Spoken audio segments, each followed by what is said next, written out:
রহস্য কখনো আলোতে জন্মায় না, রহস্য জন্ম নেয় অন্ধকারে, আর অপেক্ষা করে কারো না কারো সত্য খুঁজে বের করার জন্য।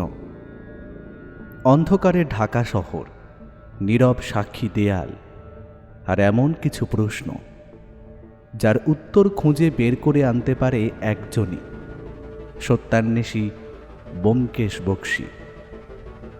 আপনিও যদি ব্যোমকেশ বক্সীর সত্যান্বেষণ ভালোবাসেন, যদি রহস্যের গন্ধ আপনার শিরায় রোমাঞ্চ নিয়ে আসে, তাহলে আপনি একদম সঠিক জায়গাতেই এসেছেন। স্বাগতম স্কেয়ারি টেলস 2.0-তে। আমাদের চ্যানেল যদি আপনি প্রথমবারের জন্য শোনেন, তাহলে এক্ষুনি কিন্তু আমাদের চ্যানেলটিকে সাবস্ক্রাইব করুন এবং পাশে থাকা বেল আইকনে ক্লিক করে নোটিফিকেশন অন করে নিন, যাতে নতুন গল্প এলে সবার আগে আপনি জানতে পারেন। যুক্তির শীতল আলোয় আর অবিচল অনুসন্ধানে আজ আবার উন্মোচিত হবে এক চাপা দেওয়া সত্য।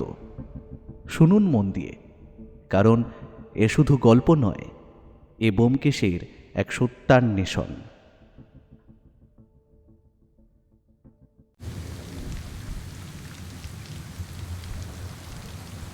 বাইরে শ্রাবণ মাসের আকাশ ভাঙা অবিশ্রান্ত বৃষ্টিধারা। কলকাতার হ্যারিসন রোডের ব্যস্ত রাজপথ আজ জলের নিচে তলিয়ে গিয়েছে, আর সেই বৃষ্টির ঝমঝম শব্দে অন্য সব কোলাহল যেন কোথায় হারিয়ে গিয়েছে। আমাদের এই তিনতলার ঘরটিতে বিকেলের চায়ের আসর আজ একটু দেরি করেই বসল। সম্ভবত নিচে রান্নাঘরে ভিজে কাঠ দিয়ে উনুন ধরাতে গিয়ে পুঁটিরামের বেশ নাজেহাল অবস্থাই হয়েছে। জানলার পাল্লাগুলো যদিও টেনে বন্ধ করা ছিল, কিন্তু বাতাসের দুর্দান্ত ঝাপটা যেন কোনো বাধাই মানছে না। মাঝে মাঝে এই কপাটের ফাঁক গলে বৃষ্টির ঠান্ডা জলের ছাট ঘরের ভেতর ঢুকে পড়ছে এবং ধুলো মাখা কার্পেটের এক কোণ ভিজিয়ে দিয়ে সেখানে এক ভিজে দাগ তৈরি করেছে। ব্যোমকেশ আজ অন্য দিনের তুলনায় অস্বাভাবিক শান্ত। ওর সেই ধারালো বুদ্ধির চঞ্চলতা আজ যেন কোনো গভীর গাম্ভীর্যের আড়ালে ঢাকা পড়েছে। সে আরাম কেদারায় শরীরটা আলগা করে দিয়ে কোনো এক নিগূঢ় চিন্তায় ডুবে আছে। তার আঙুলের ডগায় ধরা একটা আধপোড়া সিগারেট, ওর অগ্রভাগের আগুনের ক্ষীণ আভা ঘরের আবছা অন্ধকারে ধিকি ধিকি জ্বলছে। সিগারেট থেকে বেরিয়ে আসা ধোঁয়ার নীলচে কুণ্ডলিগুলো অলস ভঙ্গিতে সিলিংয়ের দিকে পাক খেয়ে উঠে যাচ্ছে, যেন মনে হচ্ছে ব্যোমকেশের মনের জট পাকানো চিন্তাগুলোই ওই ধোঁয়ার রূপ নিয়ে ওপরে উঠে গিয়ে মিলিয়ে যাচ্ছে। আমি টেবিলের এক কোণে ঝুঁকে পড়ে মাসিক পত্রিকার জন্য একটি গল্প শেষ করার আপ্রাণ চেষ্টা করছিলাম, কিন্তু কলম যেন আজ বড্ড অবাধ্য। সাদা কাগজের ওপর কালির আঁচড়গুলো এগোতে গিয়েও বারবার থমকে যাচ্ছে। ঘরের ভ্যাপসা গরম আর বাইরের সেই একঘেয়ে বৃষ্টির শব্দে মনের মনোযোগ বারবার নষ্ট হয়ে যাচ্ছিল। লেখার ইচ্ছা একবার হারিয়ে ফেললে তাকে আবার খুঁজে পাওয়া যে কত কঠিন হয়, তা আজ আমি হাড়ে হাড়ে টের পাচ্ছিলাম। জানলার কাঁচের গায়ে বৃষ্টির জলের আলপনা আর পাশের কেদারায় বসা ব্যোমকেশের ওই পাথরের মতো নিথর নীরবতা, সব মিলিয়ে ঘরটিতে এক মায়া ভরা রহস্যময় পরিবেশ তৈরি হয়েছে। বেশ কিছুক্ষণ পর দরজায় কড়া নাড়ার শব্দ হলো। হাতে চায়ের সরঞ্জাম নিয়ে ঘরে প্রবেশ করলো পুঁটিরাম। চা আসতে দেরি হওয়ার কারণে তার মুখটা একটু ফ্যাকাশে হয়ে গিয়েছিল, কিন্তু আমরা কেউই কিছু বললাম না। পুঁটিরাম নিঃশব্দে টেবিলের ওপর ধোঁয়া ওঠা চায়ের কাপ দুটো নামিয়ে রেখে যেমন করে এসেছিল তেমনই ছায়ার মতোই ঘর ছেড়ে বেরিয়ে গেল। চায়ের কাপ থেকে গরম ভাপ ওঠার সঙ্গে সঙ্গেই ব্যোমকেশ হঠাৎ নড়ে চড়ে বসল। আরাম কেদারায় তার সেই এলিয়ে দেওয়া শরীরটা যেন এক মুহূর্তের মধ্যে জেগে উঠল। সে টেবিল থেকে নিজের কাপটা তুলে নিয়ে তাতে একটা বড় আর তৃপ্তিদায়ক চুমুক দিল। মনে হলো চায়ের সেই উষ্ণতা তার জমে থাকা চিন্তাগুলোকে যেন সচল করে দিয়েছে। কাপ হাতে নিয়েই সে জানলার সেই ভিজে পাল্লাগুলোর দিকে স্থির দৃষ্টিতে তাকিয়ে রইল। বাইরে অন্ধকারের মধ্যে তখনও বৃষ্টির দাপট চলছে।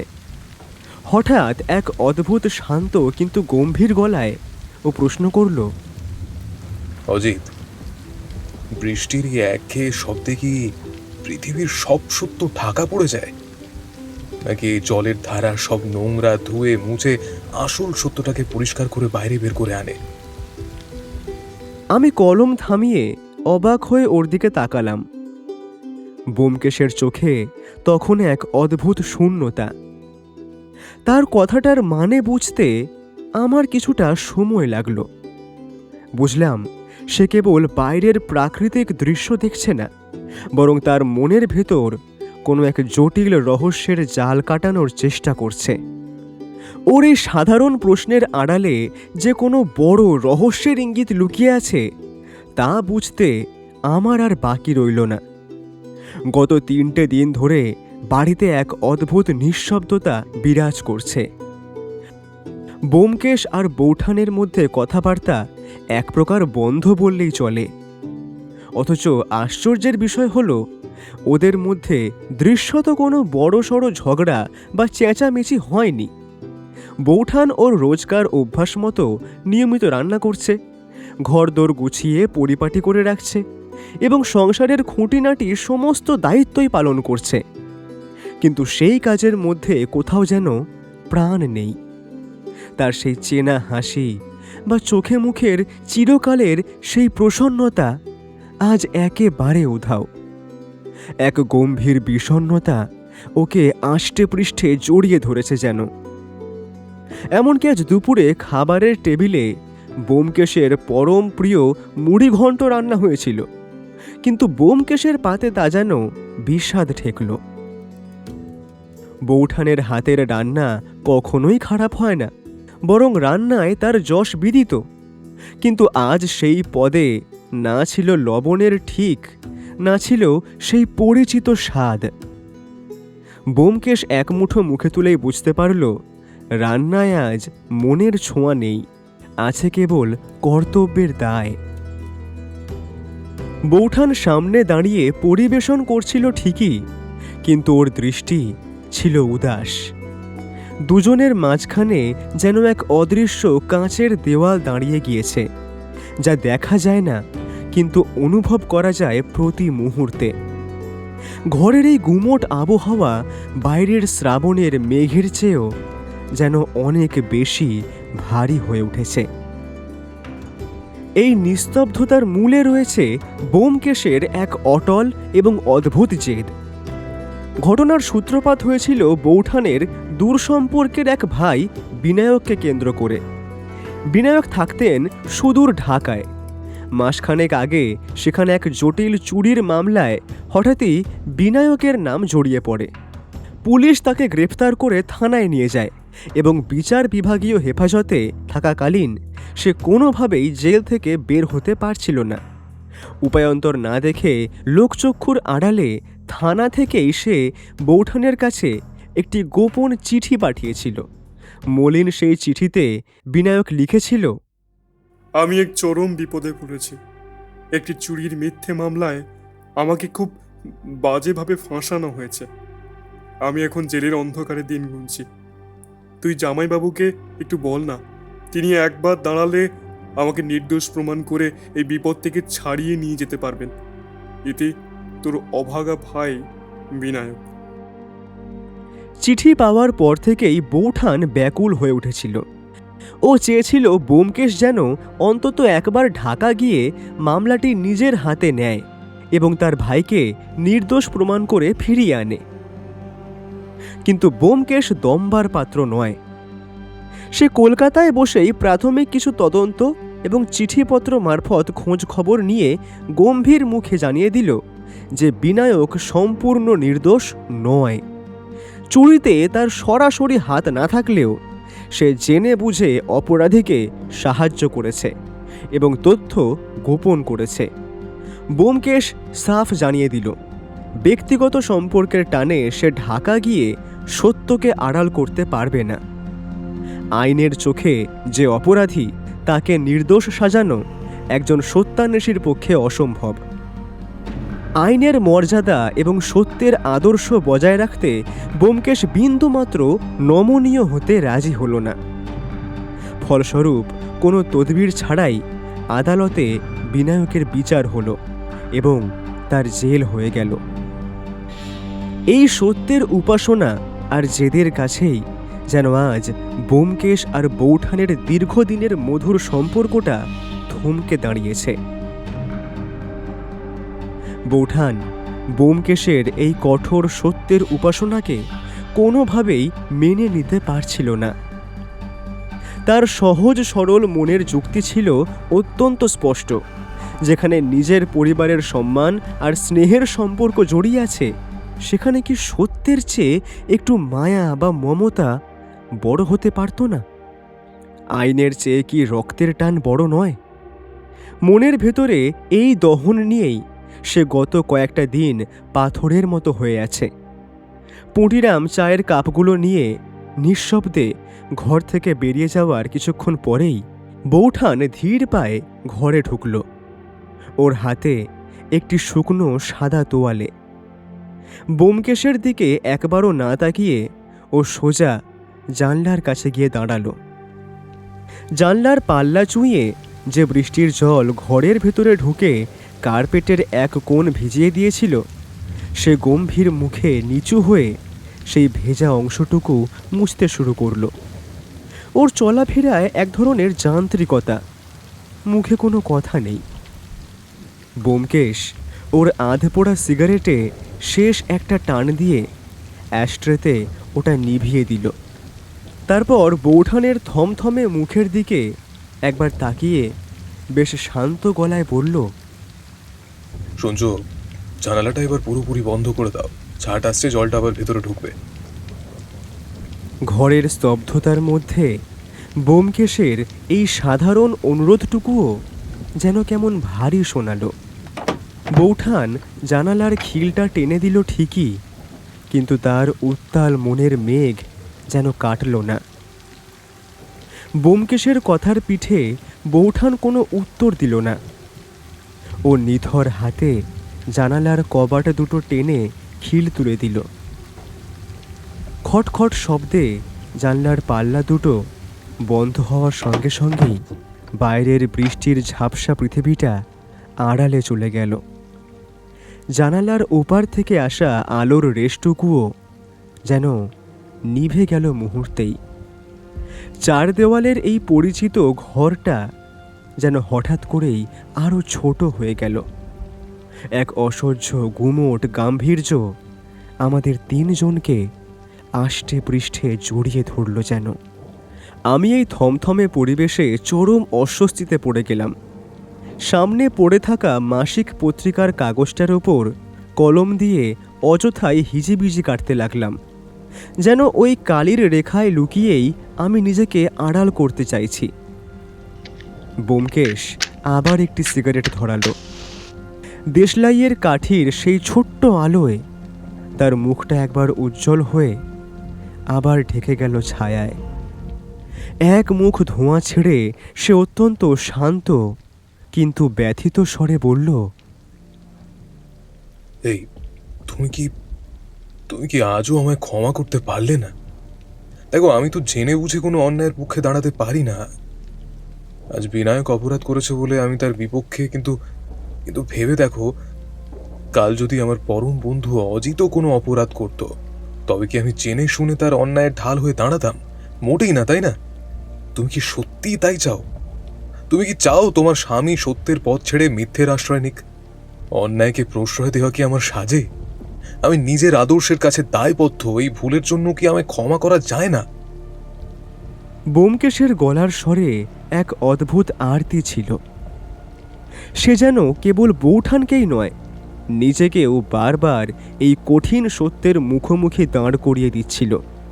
ঘরের ভেতরের অন্ধকার যেন ব্যোমকেশের এই প্রশ্নের ভারে আরও ভারী হয়ে উঠল। ব্যোমকেশের আদর্শবাদী প্রশ্নের মুখে বৌঠান নত হল না, বরং ধীর স্থিরভাবে সোজা হয়ে দাঁড়ালেন। ওর সেই ঋজু ভঙ্গির মধ্যে এক ধরনের অকম্পিত তেজ ছিল। চোখে ওর জল নেই, আবেগের সেই মেঘ অনেক আগেই ঘন অভিমানের পাথরে পরিণত হয়েছে।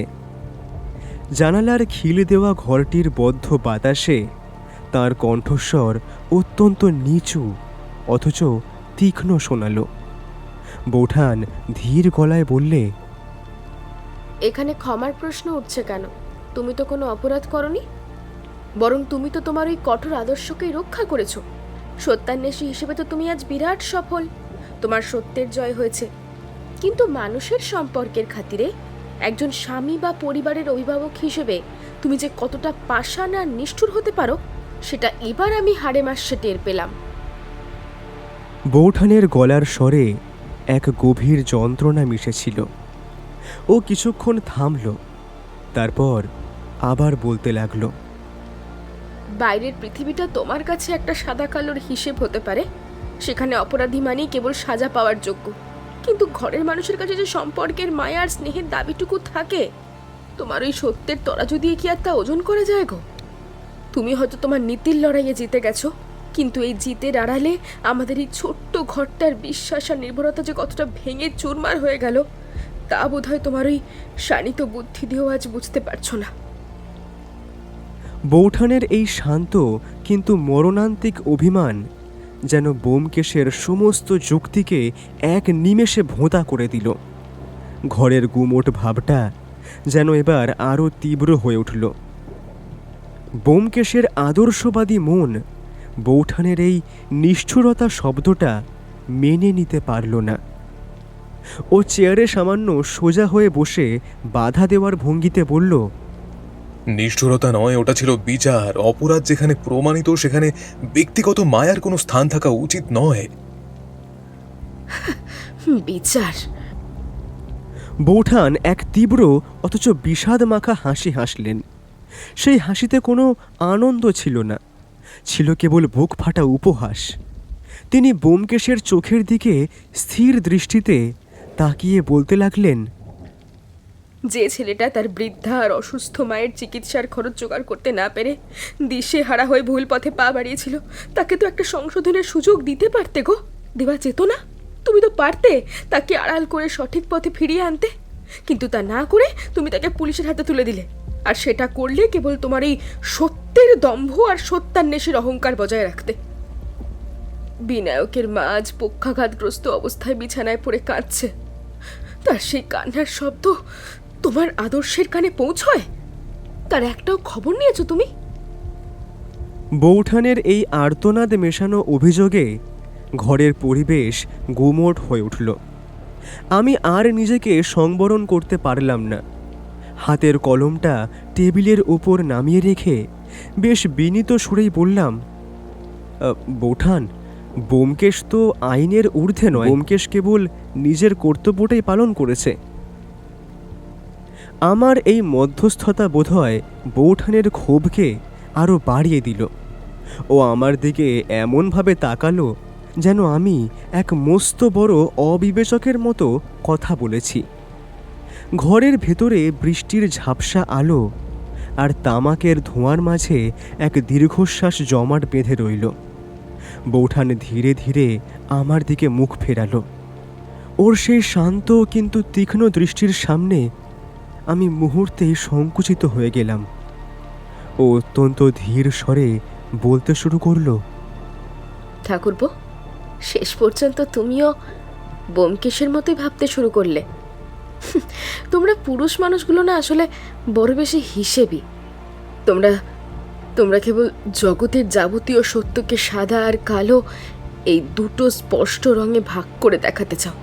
যেখানে আইন আছে সেখানে তোমরা সাদা দেখো, আর যেখানে আইনের সামান্য বিচ্যুতি ঘটে সেখানে তোমরা কালো ছাড়া আর কিচ্ছু দেখতে পাও না। কিন্তু ঠাকুরপো, মানুষের জীবন তো অঙ্কের খাতা নয় গো, যে কেবল সাদা আর কালো দিয়ে তার বিচার হবে।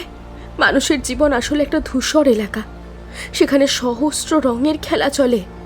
দুঃখের বিষয় হলো সেই ধূসরতা বোধহয় তোমার উপন্যাসের পাতাতেও জায়গা পায় না।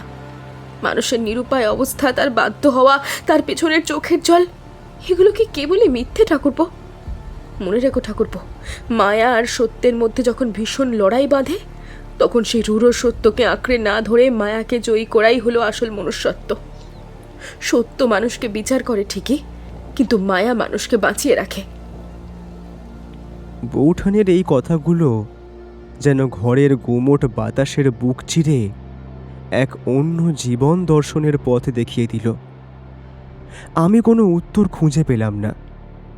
আমার কলম কাগজের ওপর স্থির হয়ে রইল। ব্যোমকেশও স্তব্ধ হয়ে এক দৃষ্টে শূন্যের দিকে তাকিয়েছিল, যেন বৌঠানের এই মায়া আর মনুষ্যত্বের নতুন সংজ্ঞাটি সে নিজের মনে মেলাবার চেষ্টা করছে। ঘরের নিস্তব্ধতা যেন এবার আরও গভীর আর অর্থবহ হয়ে উঠল। ব্যোমকেশ তার হাতের অর্ধেক পুড়ে যাওয়া সিগারেটটা অ্যাশট্রেতে অত্যন্ত নিপুণভাবে পিষে নিভিয়ে দিল। ঘরের সেই গুমোট নিস্তব্ধতার মাঝে কেবল তামাক পুড়ে যাওয়ার সামান্য খসখসে শব্দটুকুই শোনা গেল। সে ধীরে ধীরে তার আরাম কেদারা থেকে উঠে দাঁড়ালো এবং পা টেনে জানালার একেবারে কাছে গিয়ে স্থির হয়ে দাঁড়ালো। বাইরে শ্রাবণের অন্ধকার তখন আরও ঘন হয়ে এসেছে। মাঝে মাঝে সেই গাঢ় অন্ধকারের বুক চিরে তীব্র বিজলি চমকে উঠছে, আর সেই মুহূর্তের আলোয় ব্যোমকেশের গম্ভীর মুখটা একবার দেখা দিয়েই আবার ছায়ায় মিলিয়ে যাচ্ছে।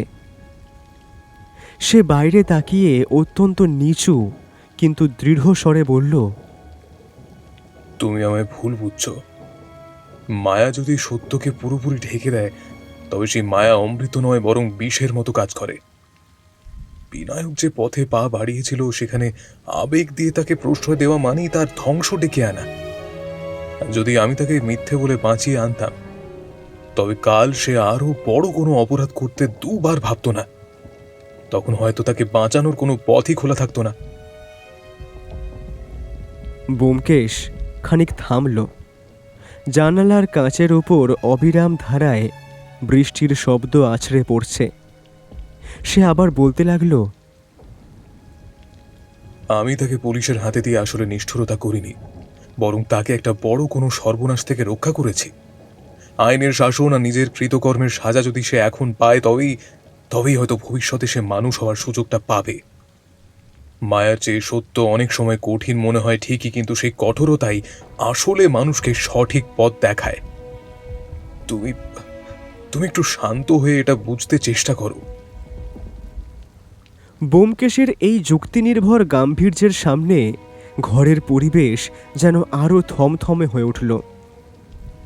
জানালার ওপাশে আকাশের গর্জন আর ঘরের ভেতরের এই অমোঘ সত্য, দুটি যেন আজ সমান্তরালভাবে লড়াই করছিল।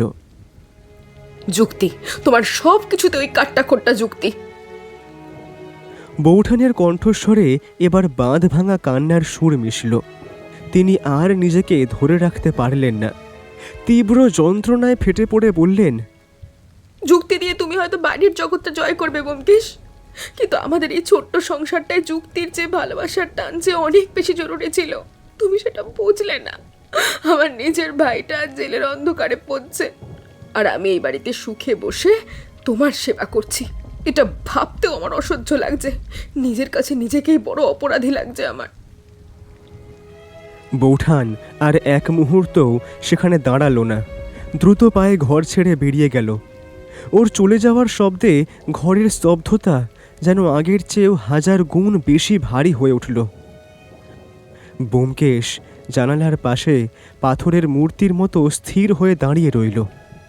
বাইরের বিজলির আলোয় দেখলাম তার চোয়াল শক্ত হয়ে আছে।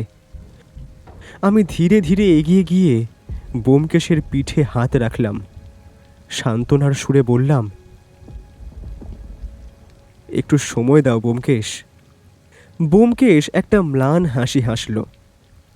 সেই হাসিতে কোনো তৃপ্তি ছিল না। সে নিচু স্বরে বলল, না অজিত, এবার বোধহয় ভুলটা আমারই হয়েছে। আমি হয়তো ধ্রুব সত্য খুঁজতে গিয়ে আমার ঘরের মানুষটার মনটাকে হারিয়ে ফেলেছি।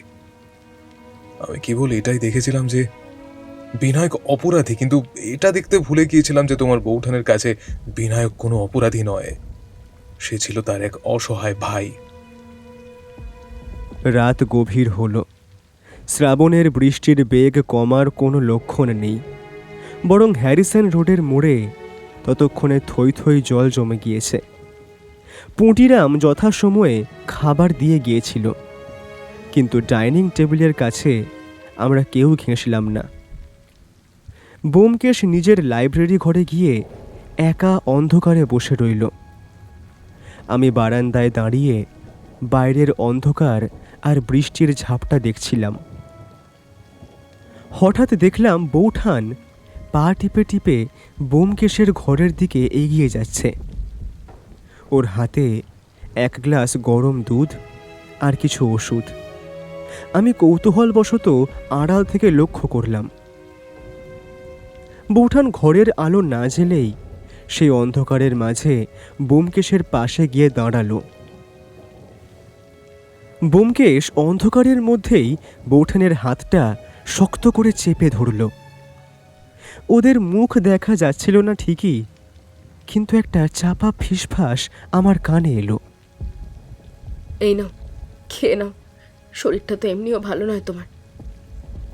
বৌঠানের গলার স্বরে এখনো সেই গাম্ভীর্য লেগে আছে ঠিকই, কিন্তু তাতে আগের সেই আগুনের মতো কঠোরতা নেই। সেখানে ঝরে পড়ছে এক ধরনের মমতা। ব্যোমকেশ অস্ফুট স্বরে বলল, আমি কি সত্যি খুব খারাপ মানুষ? বৌঠান কিছুক্ষণ চুপ করে রইল। তারপর ধীরে ধীরে বলল, তুমি খারাপ নও ব্যোমকেশ, তুমি আসলে বড্ড জবরদস্ত সত্যবাদী। আর এই জবরদস্তিতাই মাঝে মাঝে আমাদের মতো সাধারণ মানুষদের কাছে অসহ্য হয়ে ওঠে। তবে পুঁটিরামের কাছে একটা কথা শুনলাম, তুমি নাকি বিনায়কের মায়ের চিকিৎসার জন্য গোপনে 1000 টাকা পাঠিয়েছ। পুঁটিরামের কাছেই নাকি মানি অর্ডার করিয়েছ। ব্যোমকেশ যেন আকাশ থেকে পড়ল। অপ্রস্তুত হয়ে আমতা আমতা করে বলল, ওটা কিছু না, ওটা একটা সামান্য সাহায্য মাত্র। বৌঠান এবার একটু হাসল। সেই হাসিতে বিষাদ থাকলেও তাতে অন্ধকারের মেঘ কেটে যাওয়ার ইঙ্গিত ছিল। ব্যোমকেশ বৌঠানের হাতটা পরম মমতায় নিজের কপালে ঠেকালো। তারপর হালকা কৌতুকের সুরে বলল, সেটা বললে তো আমার ওই কঠোর সত্যান্বেষী ভাবমূর্তিটা এক নিমেষে নষ্ট হয়ে যেত। বাইরে বৃষ্টির সেই উন্মত্ততা এখন আর নেই। আকাশ শান্ত হয়ে ঝিরঝিরে ধারায় ঝরছে। বাড়ির জানালা দিয়ে রাতের আকাশ দেখা না গেলেও এটা স্পষ্ট যে মেঘের আড়ালে চাঁদ ঢাকা পড়ে আছে। তবে বাইরের আকাশের খবর যাই হোক না কেন, আমাদের অন্দরের মেঘটা যে খানিকটা হলেও কেটেছে তা বোঝা যাচ্ছিল। ব্যোমকেশ আর বৌঠানের মধ্যে এই যে মান অভিমান, এর মধ্যে আসলে কোনো পক্ষই জেতেনি, আবার কেউ হারেও নি। আছে শুধু আজীবনের সঙ্গী হিসেবে একে অপরকে নতুন করে চিনে নেওয়ার এক নিরন্তর প্রচেষ্টা। আমি আমার ফেলে রাখা সেই অসমাপ্ত গল্পের পাতায় কলম ছুঁয়ে শেষ লাইনটি লিখলাম, সত্যের পথ বড় পিচ্ছিল, কিন্তু সেই বন্ধুর পথে যদি ভালোবাসার হাত শক্ত করে ধরা থাকে তবে আছাড় খাওয়ার ভয় থাকে না। পরদিন সকালে চা টেবিলে বসে মনেই হলো না যে গত রাতে এখানে কোনো ঝড় বয়ে গিয়েছিল। পরিবেশ আবার আগের মতোই হাসি খুশিতে ভরে উঠল। পুঁটিরাম আজ একটু বেশি কড়া করে চা ফুটিয়েছিল, তাই নিয়ে ব্যোমকেশ আর আমার মধ্যে এক পশলা চটুল তর্কও জমে উঠল। বৌঠান রান্নাঘর থেকে আমাদের উদ্দেশ্য করে বলল, তোমরা এখনকার মতোই বৃথা তর্ক থামাও দেখি। আজ সকালে বিশেষ জলখাবার হচ্ছে, লুচি আর আলুর দম। আর শোনো, বিনায়কের মা আজ সকালেই একখানা চিঠি পাঠিয়েছেন, তিনি এখন অনেকটাই সুস্থ। ব্যোমকেশ আমার দিকে তাকিয়ে চোখের ইশারায় একটু হাসল। সেই হাসির অর্থ আমি বুঝলাম। সত্যান্বেষী হিসেবে সে শত শত মামলার জট খুলেছে ঠিকই, কিন্তু আজ সে হাড়ে হাড়ে অনুভব করল যে সংসারের জট খোলা অনেক বেশি কঠিন কাজ। তবে সেই জট খোলার সার্থকতা যখন আসে, তখন তার আনন্দও হয় অনেক বেশি গভীর। চায়ের কাপে একটি তৃপ্তিদায়ক চুমুক দিয়ে ব্যোমকেশ হঠাৎ ওর দৃষ্টি স্থির করল আমার ওপর। ওর গলার স্বরে ফিরে এলো সেই রহস্যভেদী গাম্ভীর্য। ও বলল, অজিত, মানুষের মন বড় বিচিত্র জিনিস। কেউ তার বহুমূল্য সম্পদ লুকোয় মাটির গভীরের নিচে, কেউ বা মজবুত লোহার সিন্ধুকে। কিন্তু সুরের ভাঁজেও যে কেউ পরম সত্য গোপন করে রাখতে পারে, তা কি কখনো ভেবে দেখেছো? আমি হাতের কলমটা টেবিলের ওপর রেখে অবাক হয়ে ওর দিকে তাকালাম। ব্যোমকেশের এই ধরনের রহস্যময় হেয়ালি ভরা কথার অর্থ সহজে ধরা যায় না। ওর পকেট থেকে সযত্নে ভাঁজ করা একটি মলিন কাগজ বের করে টেবিলের ওপর রাখল। কাগজটি বেশ পুরনো এবং সময়ের প্রভাবে হলদেটে হয়ে গিয়েছে। তাতে কালির কলমে অত্যন্ত নিখুঁতভাবে আঁকা রয়েছে সঙ্গীতের স্বরলিপি। সা রে গা মা এইসব চিরাচরিত বর্ণমালার বাইরেও কিছু অদ্ভুত আর অপরিচিত গাণিতিক চিহ্ন সেখানে ছড়িয়ে ছিটিয়ে রয়েছে। আমি কাগজটা হাতে নিয়ে ঘুরিয়ে ফিরিয়ে দেখলাম, তারপর বললাম, এ তো দেখছি কোনো উচ্চাঙ্গ সঙ্গীতের স্বরলিপি। ভৈরব কিংবা মালকোষ রাগের কোনো বন্দিশ হতে পারে। কিন্তু ব্যোমকেশ, এর মধ্যে রহস্যের কি থাকতে পারে? এ তো এক সাধারণ সঙ্গীত সংগ্রাহকের কাজও হতে পারে।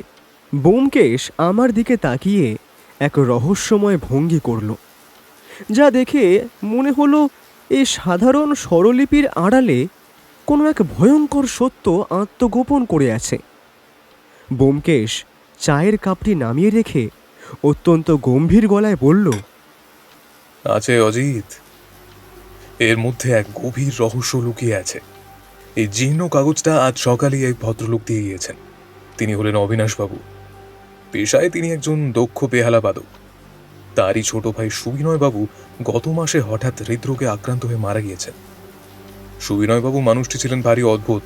সঙ্গীতের প্রতি তার ছিল এক শৌখিন নেশা। দেশ বিদেশের বিরল সব সঙ্গীত সংগ্রহ করা ছিল তার কাজ। কিন্তু রহস্যটা সেখানে নয়। মারা যাওয়ার ঠিক আগের রাতে তিনি এই অদ্ভুত স্বরলিপিটি লিখে গিয়েছেন। অবিনাশবাবুর জোরালো দাবি, তার ভাইয়ের এই আকস্মিক মৃত্যু মোটেও স্বাভাবিক নয় এবং এই দুর্বোধ্য স্বরলিপির ভাঁজে কোথাও খুনি কিংবা গুপ্তধনের অকাট্য সংকেত লুকিয়ে আছে। আমি আকাশ থেকে পড়লাম। বিস্ময় চেপে রাখতে না পেরে বললাম, স্বরলিপির চিহ্নের মধ্যে খুনি লুকিয়ে আছে? এ তো অবিশ্বাস্য কথা ব্যোমকেশ। ওই অবিনাশবাবু লোকটার কি মাথা খারাপ বা পাগল নাকি? সেটাই এখন খতিয়ে দেখার বিষয় অজিত। ব্যোমকেশ ধীর পায়ে উঠে দাঁড়িয়ে জানালার কাছে গিয়ে দাঁড়ালো। বাইরের ঝিরঝিরে বৃষ্টির দিকে তাকিয়ে সে আবার বলতে শুরু করলো, অবিনাশবাবুর যুক্তি একেবারে উড়িয়ে দেওয়ার মতো নয়। তার মতে সুবিনয়বাবু সেই রাতে কোনো শাস্ত্রীয় রাগিনীর চর্চা করছিলেন না। তিনি আসলে কাগজের ওপর কোনো একটা গাণিতিক সংকেত বা কোড তৈরি করার চেষ্টা করছিলেন। ভালো করে লক্ষ্য করো অজিত, স্বরলিপির মাঝে মাঝে ওই কড়ি মধ্যম আর কোমল নিখাতগুলো যে জায়গায় বসানো হয়েছে, তার উচ্চাঙ্গ সঙ্গীতের কোনো ব্যাকরণই মানে না।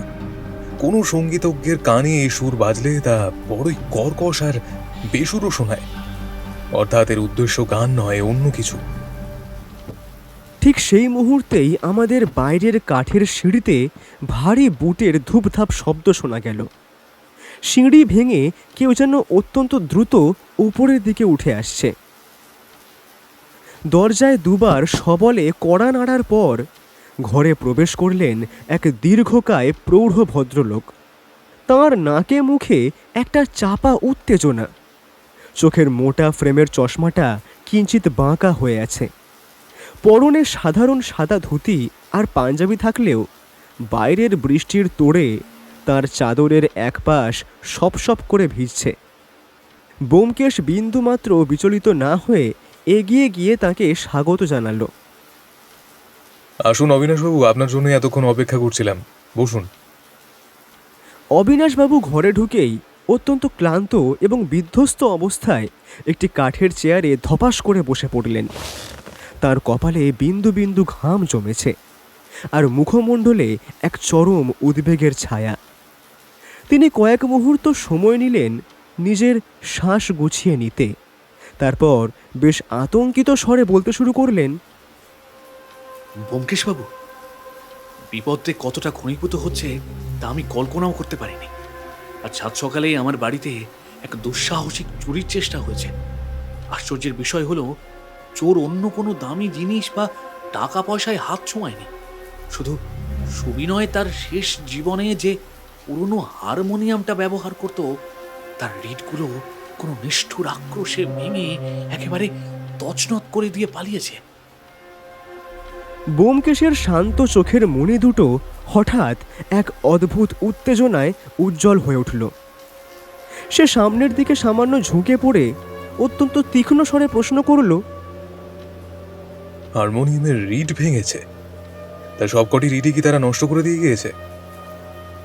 অবিনাশবাবু মাথা নেড়ে করুণ স্বরে বললেন,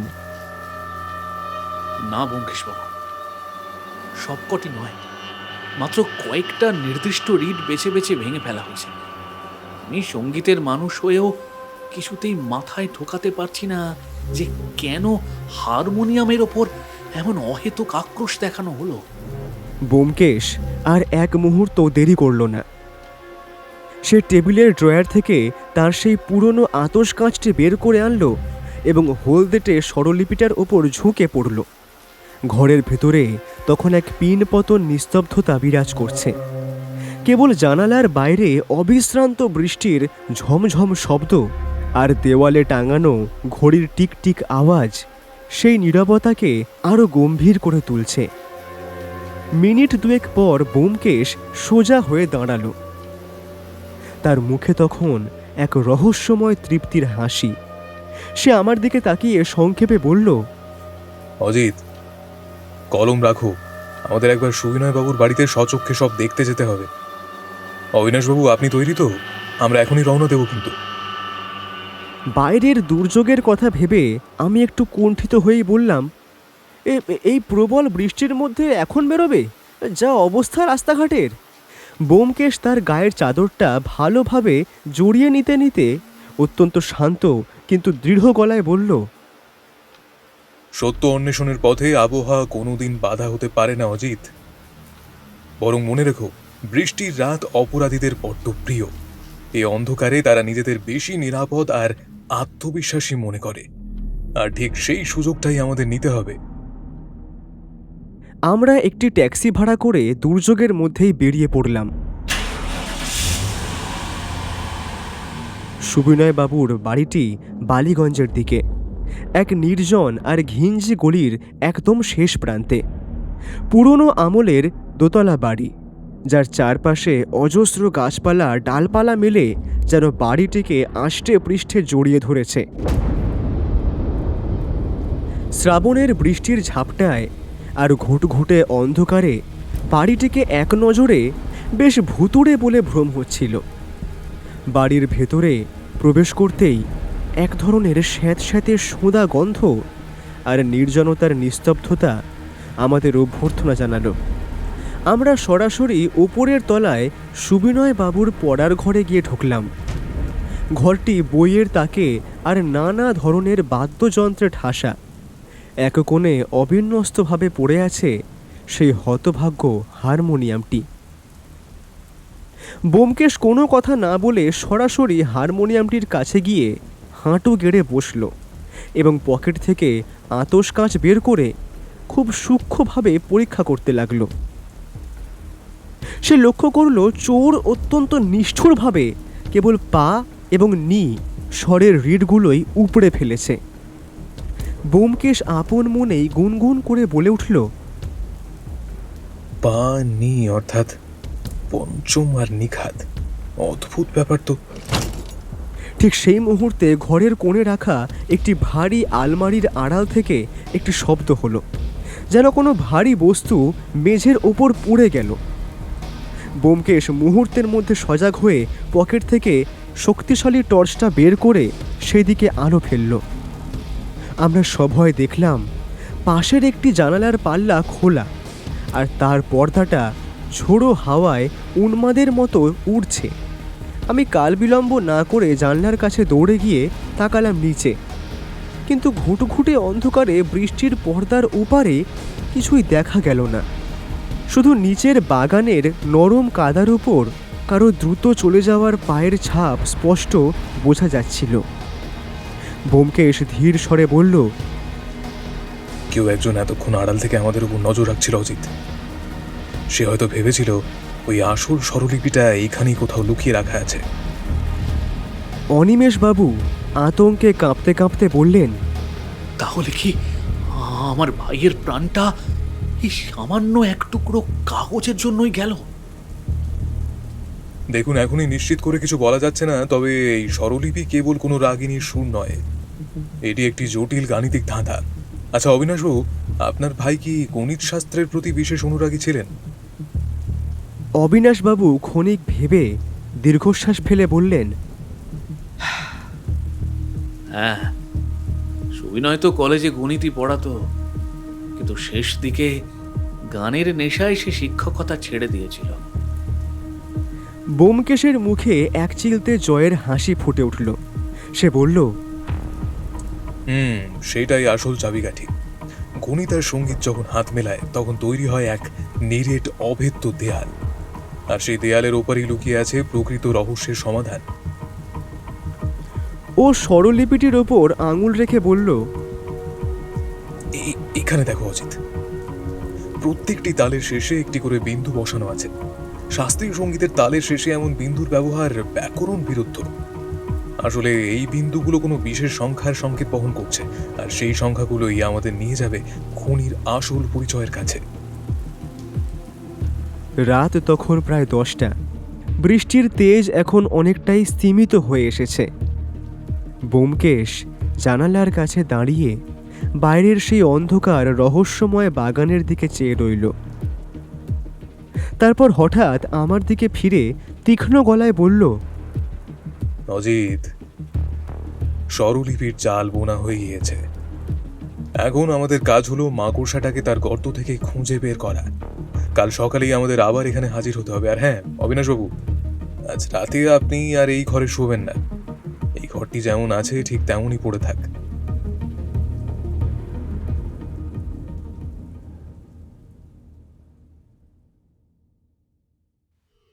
আমরা যখন সুবিনয় বাবুর সেই নিঝুম বাড়ি থেকে বেরিয়ে ট্যাক্সিতে উঠছি, তখন আমার শিরদাঁড়া দিয়ে এক হিম শীতল স্রোত বয়ে গেল। মনের কোণে বারবার কু ডাকছিল। অন্ধকার বাগানের ওই ঘন ঝোপঝাড়ের আড়াল থেকে কেউ যেন নিষ্পলক চোখে আমাদের প্রতিটি গতিবিধি পর্যবেক্ষণ করছে। ট্যাক্সিতে ফেরার পুরোটা পথ ব্যোমকেশ একটিও কথা বলেনি। তার কপালে চিন্তার গভীর ভাঁজ, দৃষ্টি সুদূর প্রসারী। আমি জানি এই স্তব্ধতার আড়ালে সত্য অন্বেষীর মস্তিষ্কে এখন সুরের লহরী আর গণিতের কঠিন সমীকরণের এক অদ্ভুত লড়াই চলছে। হ্যারিসন রোডের চেনা ঘরে ফিরে এসে ব্যোমকেশ বিশ্রাম না নিয়ে আবার সেই রহস্যময় স্বরলিপিটা নিয়ে বসল।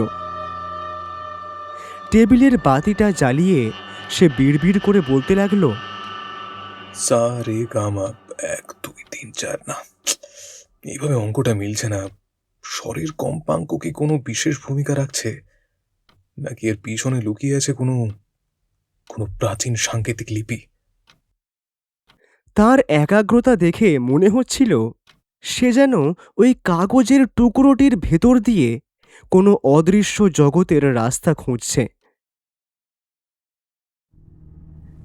রাত গভীর হতে লাগলো। বাইরের বৃষ্টির শব্দে একঘেয়েমি থাকলেও আমার চোখে ঘুম ছিল না। বিছানায় শুয়ে এপাশ ওপাশ করছি, এমন সময় হঠাৎ ব্যোমকেশের এক তীব্র উল্লাসধ্বনি শুনে আমি চমকে উঠে বসলাম। সে তখন উত্তেজনায় কাঁপছে, চোখের মণি দুটো জয়ের নেশায় চিকচিক করছে। পেয়েছি অজিত, আমি সংকেতটা ধরতে পেরেছি। এটা কোনো উচ্চাঙ্গ সঙ্গীতের রাগিনী নয়, এটা আসলে একটা নিপুণ ঠিকানার নকশা। সুবিনয় বাবু তার সারা জীবনের উপার্জিত অর্থ, তার অমূল্য সংগ্রহগুলো কোথায় লুকিয়ে রেখেছেন তার হদিশ তিনি নিখুঁতভাবে দিয়ে গিয়েছেন এই স্বরলিপিতে।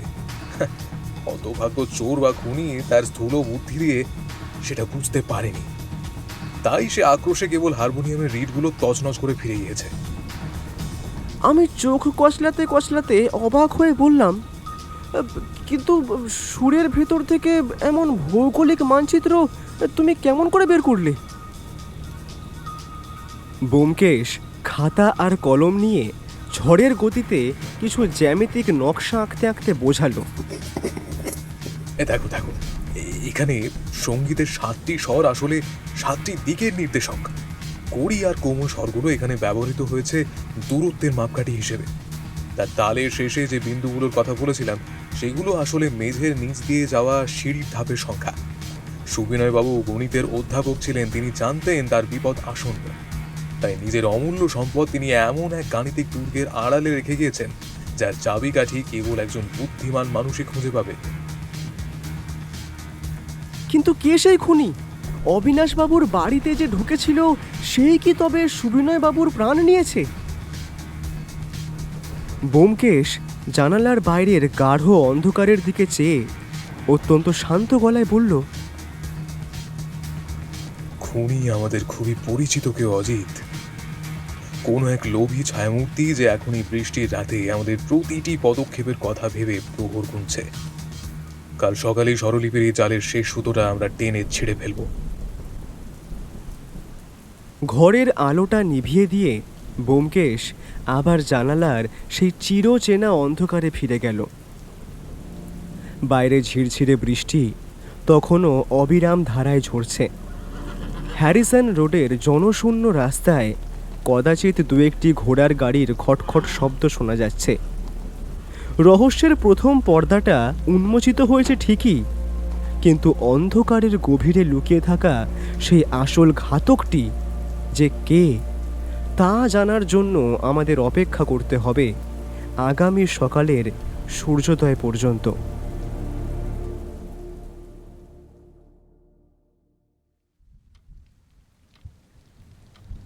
পরদিন সকালে যখন আমার তন্দ্রা ভাঙল, দেখলাম জানালার ওপারে আকাশের মুখ ভার হয়ে আছে।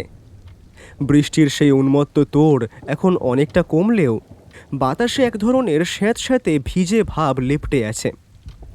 ততক্ষণে ব্যোমকেশ পরিপাটি হয়ে তৈরি। ওর চোখের নিচে ক্লান্তির সামান্য কালচে ছায়া, তা দেখেই স্পষ্ট বোঝা যায় গত রাতের দীর্ঘ প্রহরগুলো সে ওই জটিল স্বরলিপির গোলকধাঁধায় বিচরণ করেই কাটিয়েছে। সকালের চা খাওয়ার সময় ও ছিল একেবারে নিস্তব্ধ। চায়ের কাপে শেষ চুমুক দিয়ে ও হঠাৎ মুখ তুলে বলল, অজিত, গণিতবিদরা যখন সঙ্গীত রচনা করেন তখন তারা কেবল সুরের মূর্ছনা সৃষ্টি করেন না, তারা আসলে এক একটি দুর্ভেদ্য গাণিতিক সমীকরণ তৈরি করেন। সুবিনয়বাবু নিজের অজান্তেই এই কাগজের পাতায় এক মরণোত্তর যুদ্ধের ডাক দিয়ে গিয়েছেন। আমি জিজ্ঞাসু দৃষ্টিতে তাকাতেই ব্যোমকেশ বিশদ করতে শুরু করলো। তুমি 7টি সুরের কথা ভাবো, সা রে গা মা পা ধা নি। সুবিনয়বাবু তার ওই হলদে কাগজে এই 7টি সুরকে 7টি নির্দিষ্ট জ্যামিতিক বিন্দুর সংকেত হিসেবে ব্যবহার করেছেন। আর তালের শেষে যে রহস্যময় বিন্দুগুলো ছিল সেগুলো কোনো সংখ্যা নয়, সেগুলো ছিল স্রেফ দূরত্বের পরিমাপ। কিন্তু মুশকিল হলো শুরুর বিন্দুটা নিয়ে, অর্থাৎ ঠিক কোন জায়গা থেকে এই মাপযোগ শুরু করতে হবে তা না জানলে গোটা নকশাটাই এক অর্থহীন হিজিবিজি ছাড়া আর কিছুই নয়।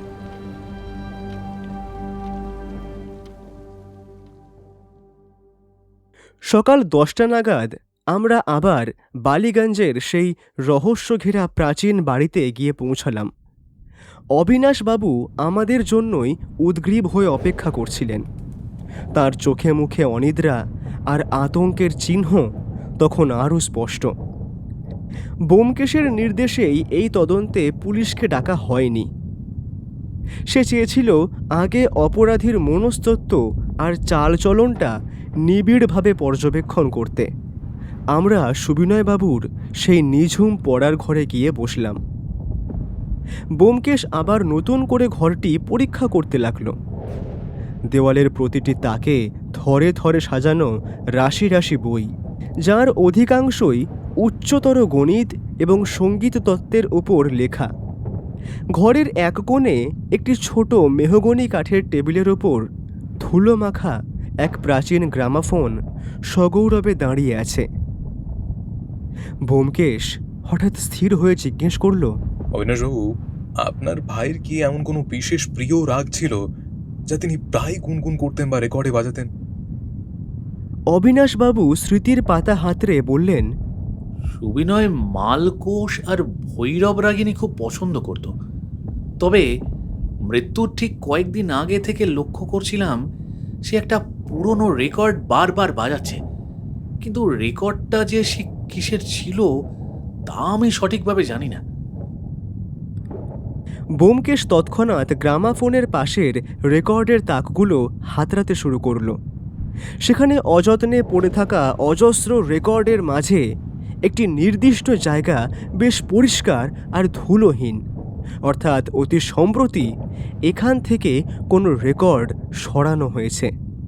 ব্যোমকেশ একটা দীর্ঘশ্বাস ফেলে হতাশ গলায় বলল,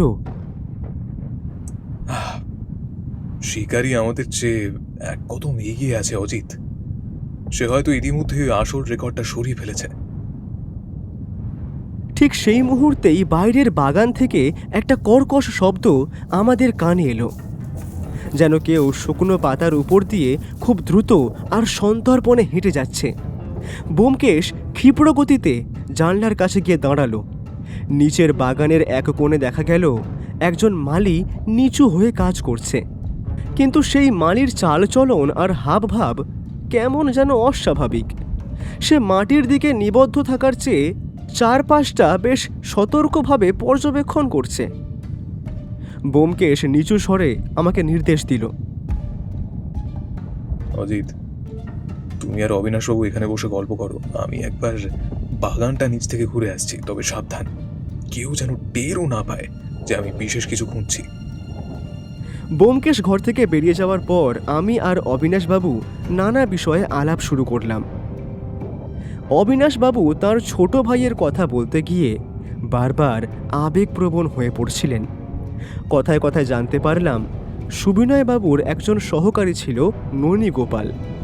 সে তার পাণ্ডুলিপি নকল করার কাজ করত, কিন্তু আশ্চর্যের বিষয় হলো সুবিনয়বাবুর মৃত্যুর পর থেকেই সেই ননী গোপালের আর কোনো পাত্তা নেই। আমি জিজ্ঞেস করলাম, মানে তার সম্পর্কে কোনো বিশেষ তথ্য কি আপনাদের কাছে আছে? তেমন কিছু জানি না অজিতবাবু। লোকটা ছিল বড্ড কম কথা বলা স্বভাবের, সারাক্ষণ মাথা নিচু করে নিজের কাজে ডুবে থাকত। সুবিনয় তাকে অন্ধের মতো বিশ্বাস করত। প্রায় 1 ঘন্টা পর ব্যোমকেশ ঘরে ফিরে এলো। ওর কপালে চিন্তার রেখাগুলো এখন আগের চেয়েও অনেক বেশি গভীর। ও ঘরে ঢুকেই গম্ভীর গলায় প্রশ্ন করল, অবিনাশবাবু, আপনার ওই মালি কি বাড়িতে নতুন কাজে ঢুকেছে? অবিনাশবাবু আকাশ থেকে পড়লেন, অবাক হয়ে বললেন, না তো ব্যোমকেশবাবু, রামদিন তো এই বাড়িতে আজ প্রায় 10 বছর ধরে বিশ্বস্তভাবে কাজ করছে। কেন বলুন তো, কোনো সমস্যা? ব্যোমকেশ কোনো উত্তর দিল না, শুধু জানলার ওপারে সেই মালির দিকে আরও একবার তীক্ষ্ণ দৃষ্টিতে তাকিয়ে রইল। অবিনাশবাবুর উত্তরের রেশ কাটতে না কাটতেই ব্যোমকেশ অত্যন্ত শান্ত অথচ গম্ভীর গলায় বলল, আমি জানি রামদিন আপনার বহুদিনের পুরনো বৃত্ত, কিন্তু আজ বাগানে যে মানুষটি মালির বেশে ঘোরাফেরা করছে সে অন্তত রামদিন নয়। দূর থেকে তার চালচলন দেখেই আমার খটকা লেগেছিল। তার হাতের তালু আর আঙুলগুলো খেয়াল করেছেন? মালিদের হাত হয় রুক্ষ আর খসখসে, কিন্তু এই লোকটার আঙুলগুলো বড্ড বেশি মসৃণ আর লম্বা, যা কেবল কোনো সূক্ষ্ম কাজের সাথে যুক্ত মানুষেরই হতে পারে। আর তার নজর তো মাটির দিকে নেই বললেই চলে। লোকটা বারবার অত্যন্ত সতর্কভাবে বাগানের উত্তর পূর্ব কোণের ওই প্রাচীন জাম গাছটার দিকে তাকাচ্ছিল, যেন ওই গাছটার আড়ালে কোনো গোপন সত্য তার অপেক্ষায় দাঁড়িয়ে আছে। ব্যোমকেশের এই বিশ্লেষণ শুনে আমার শিরদাঁড়া দিয়ে একটা হিম শীতল স্রোত বয়ে গেল। তার মানে কি খুনি শুধু অপরাধ করেই ক্ষান্ত হয়নি? সে কি এখনও এই নির্জন বাড়ির আশেপাশে আমাদের প্রতিটি পদক্ষেপের ওপর ওত পেতে আছে? ঘরের স্তব্ধতার মাঝে কেবল জানালার বাইরে বাতাসের শন শন শব্দ শোনা যাচ্ছিল। ব্যোমকেশ আবার সেই হলদেটে স্বরলিপিটা ড্রয়ার থেকে বের করে টেবিলের ওপর মেলল। তার চোখ দুটো তখন অদ্ভুত এক সন্ধানী আলোয় জ্বলছে।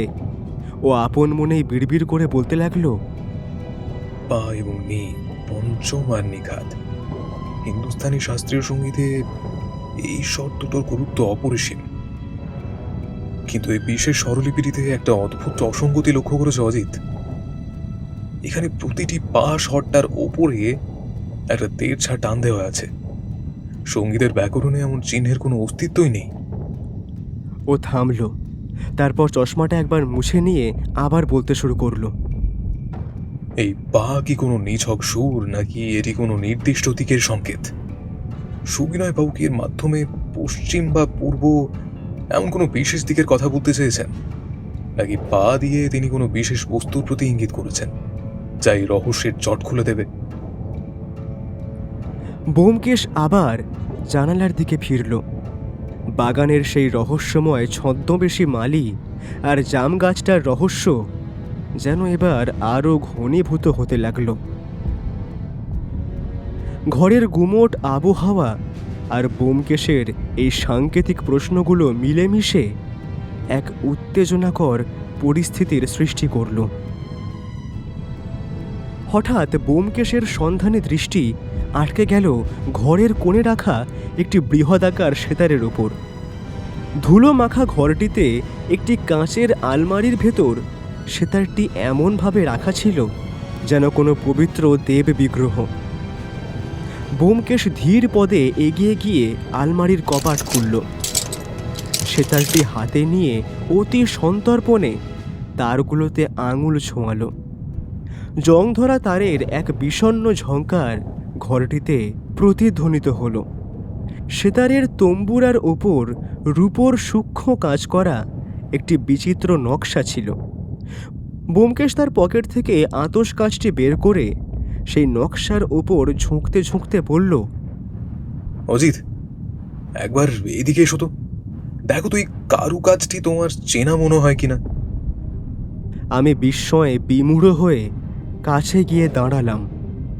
নকশাটি দেখতে ঠিক একটি জালের মতো, যার কেন্দ্রস্থলে একটি ক্ষুদ্র বিন্দু। ব্যোমকেশ সেই হলদেটে স্বরলিপির কাগজটি নকশাটির সমান্তরালে ধরল।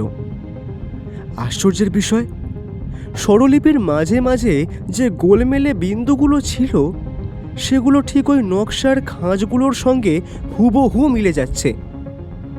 ব্যোমকেশ উত্তেজিত স্বরে বলল, অজিত, রহস্যের আষ্টে পৃষ্ঠে জড়ানো গিঁটগুলো এবার আলগা হতে শুরু করেছে।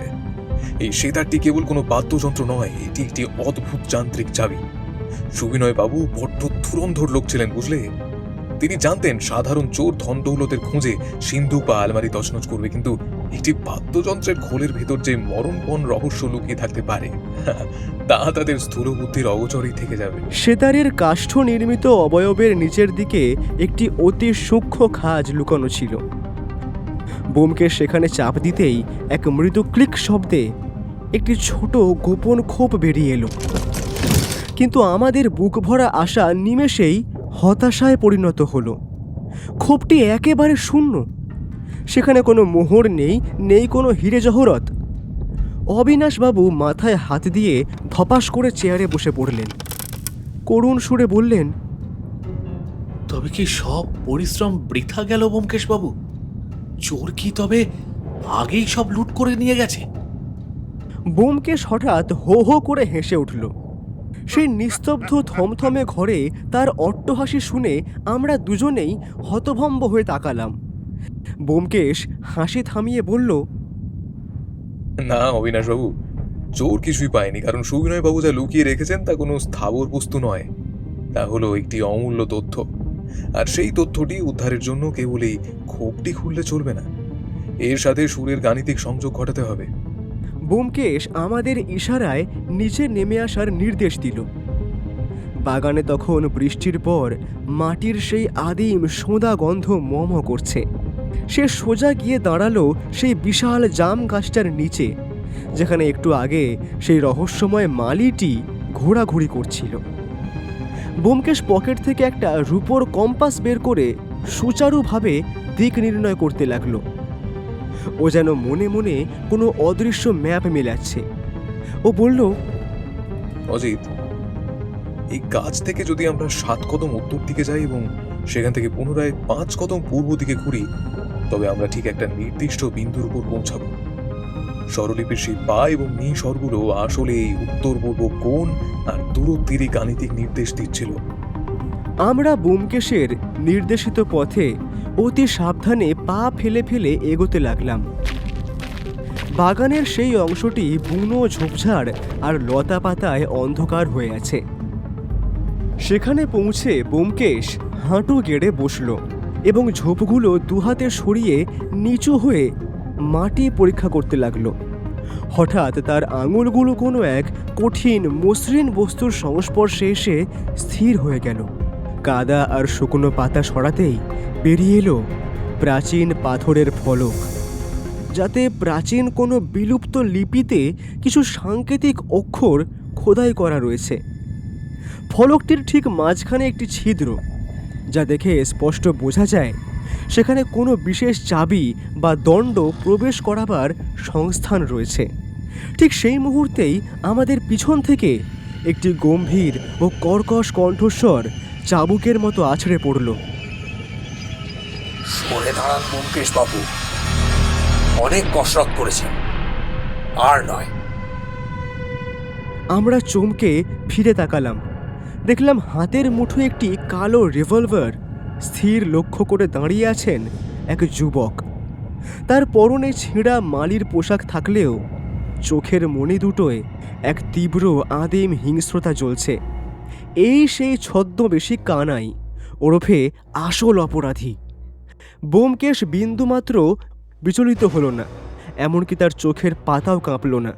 সে অত্যন্ত শান্ত গলায় বলল, ননীগোপাল বাবু, আমি জানতাম আপনি ছায়ার মতো আমাদের অনুসরণ করছেন। সুবিনয় বাবু ব্যক্তিগত সহকারী হয়ে তার আজীবনের গবেষণায় ফলটি আপনি একাই ভোগ করতে চেয়েছিলেন, কিন্তু আপনি কি সত্যি জানেন এই পাষাণ ফলকের নিচে যা রক্ষিত আছে তা আদেও আপনার কোনো জাগতিক কাজে আসবে কিনা? ননীগোপাল দাঁতে দাঁত চেপে হিসহিসিয়ে উঠল। মিথ্যে কথা বলে আমাকে ভোলাবার চেষ্টা করবেন না। সুবিনয় বাবু মরার আগে নিজের কানে শুনেছিলেন এখানেই তার পূর্বপুরুষদের গুপ্ত রত্ন ভাণ্ডার আছে। আমি বহু বছর ধরে এই বাড়ির দাসত্ব করেছি শুধু এই দিনটির জন্য। এবার চতুরতা ছেড়ে ওই ছিদ্রের চাবিটা আমার দিকে এগিয়ে দিন। ব্যোমকেশ ধীর লয়ে পকেট থেকে সেই ছোট্ট রূপোর চাবিটা বের করল, যেটা সে অত্যন্ত কৌশলে উদ্ধার করেছিল। সেই চাবিটা ননীগোপালের দিকে অবহেলার ভঙ্গিতে এগিয়ে দিয়ে বলল, এই নিন আপনার কাঙ্ক্ষিত চাবি, আপনার ভাগ্য পরীক্ষা করে দেখুন। তবে একটা সতর্কতা দিয়ে রাখি ননীগোপাল বাবু, সুবিনয় বাবু কিন্তু গণিতবিদ ছিলেন। সুর যদি ভুল হয় তবে তার পরিণাম কিন্তু সঙ্গীতের মতো মধুর হবে না। ননীগোপাল কাঁপা কাঁপা হাতে ব্যোমকেশের বাড়িয়ে দেওয়া চাবিটা গ্রহণ করল। তার চোখে তখন আদিম লালসা আর উন্মাদনার এক বিচিত্র সংমিশ্রণ। সে যখন ধীর পায়ে সেই প্রাচীন পাথরের ফলকটির দিকে এগোচ্ছিল, ব্যোমকেশ হঠাৎ আমার দিকে ফিরে চোখের একটি সূক্ষ্ম সংকেত করল। সেই চাউনি আমি চিনি। বিপদের এক অমোঘ ইঙ্গিত বহন করছিল তার সেই স্থির দৃষ্টি। আমি নিজের অজান্তেই পেশিগুলো শক্ত করে নিলাম। ঠিক সেই মুহূর্তে আকাশের বুক চিরে আবার মেঘের গুরুগম্ভীর গর্জন শোনা গেল। ঝোড়ো হাওয়া যেন হাহাকার করে সুবিনয় বাবুর বাগানের প্রাচীন গাছগুলোর ডালপালা নাড়িয়ে দিয়ে গেল। ননীগোপাল যখন জানু পেতে বসে চাবিটি ওই অন্ধকার ছিদ্রে প্রবেশ করালো, তখন চারপাশের পরিবেশে এক অস্বাভাবিক আর গুমোট নিস্তব্ধতা নেমে এলো। ব্যোমকেশ আমার কানের কাছে মুখ এনে অত্যন্ত নিচু স্বরে সতর্ক করল। অজিত, প্রতিটি সেকেন্ডের জন্য তৈরি থেকো। যে কোনো মুহূর্তে আমাদের ঝাঁপিয়ে পড়তে হবে। এই স্বরলিপির জাল ছেড়ে সত্য বেরিয়ে আসার সময় এবার সমাগত। ননীগোপাল সর্বশক্তি দিয়ে চাবিটা ঘোরালো। মুহূর্তের মধ্যে মাটির গভীর থেকে একটা যান্ত্রিক ঘর ঘর শব্দ শোনা গেল, যেন কোনো প্রাচীন দানব তার ঘুম ভেঙে নড়ে চড়ে বসেছে। কিন্তু পরক্ষণেই পাথরের ফলক থেকে কোনো প্রত্যাশিত রত্নভাণ্ডার বা মোহর বেরিয়ে এলো না। তার বদলে ফলকের গোপন খাঁজগুলো দিয়ে এক অদ্ভুত, অতি সূক্ষ্ম এবং তীব্র শীষ দেওয়ার মতো শব্দ নির্গত হতে শুরু করল।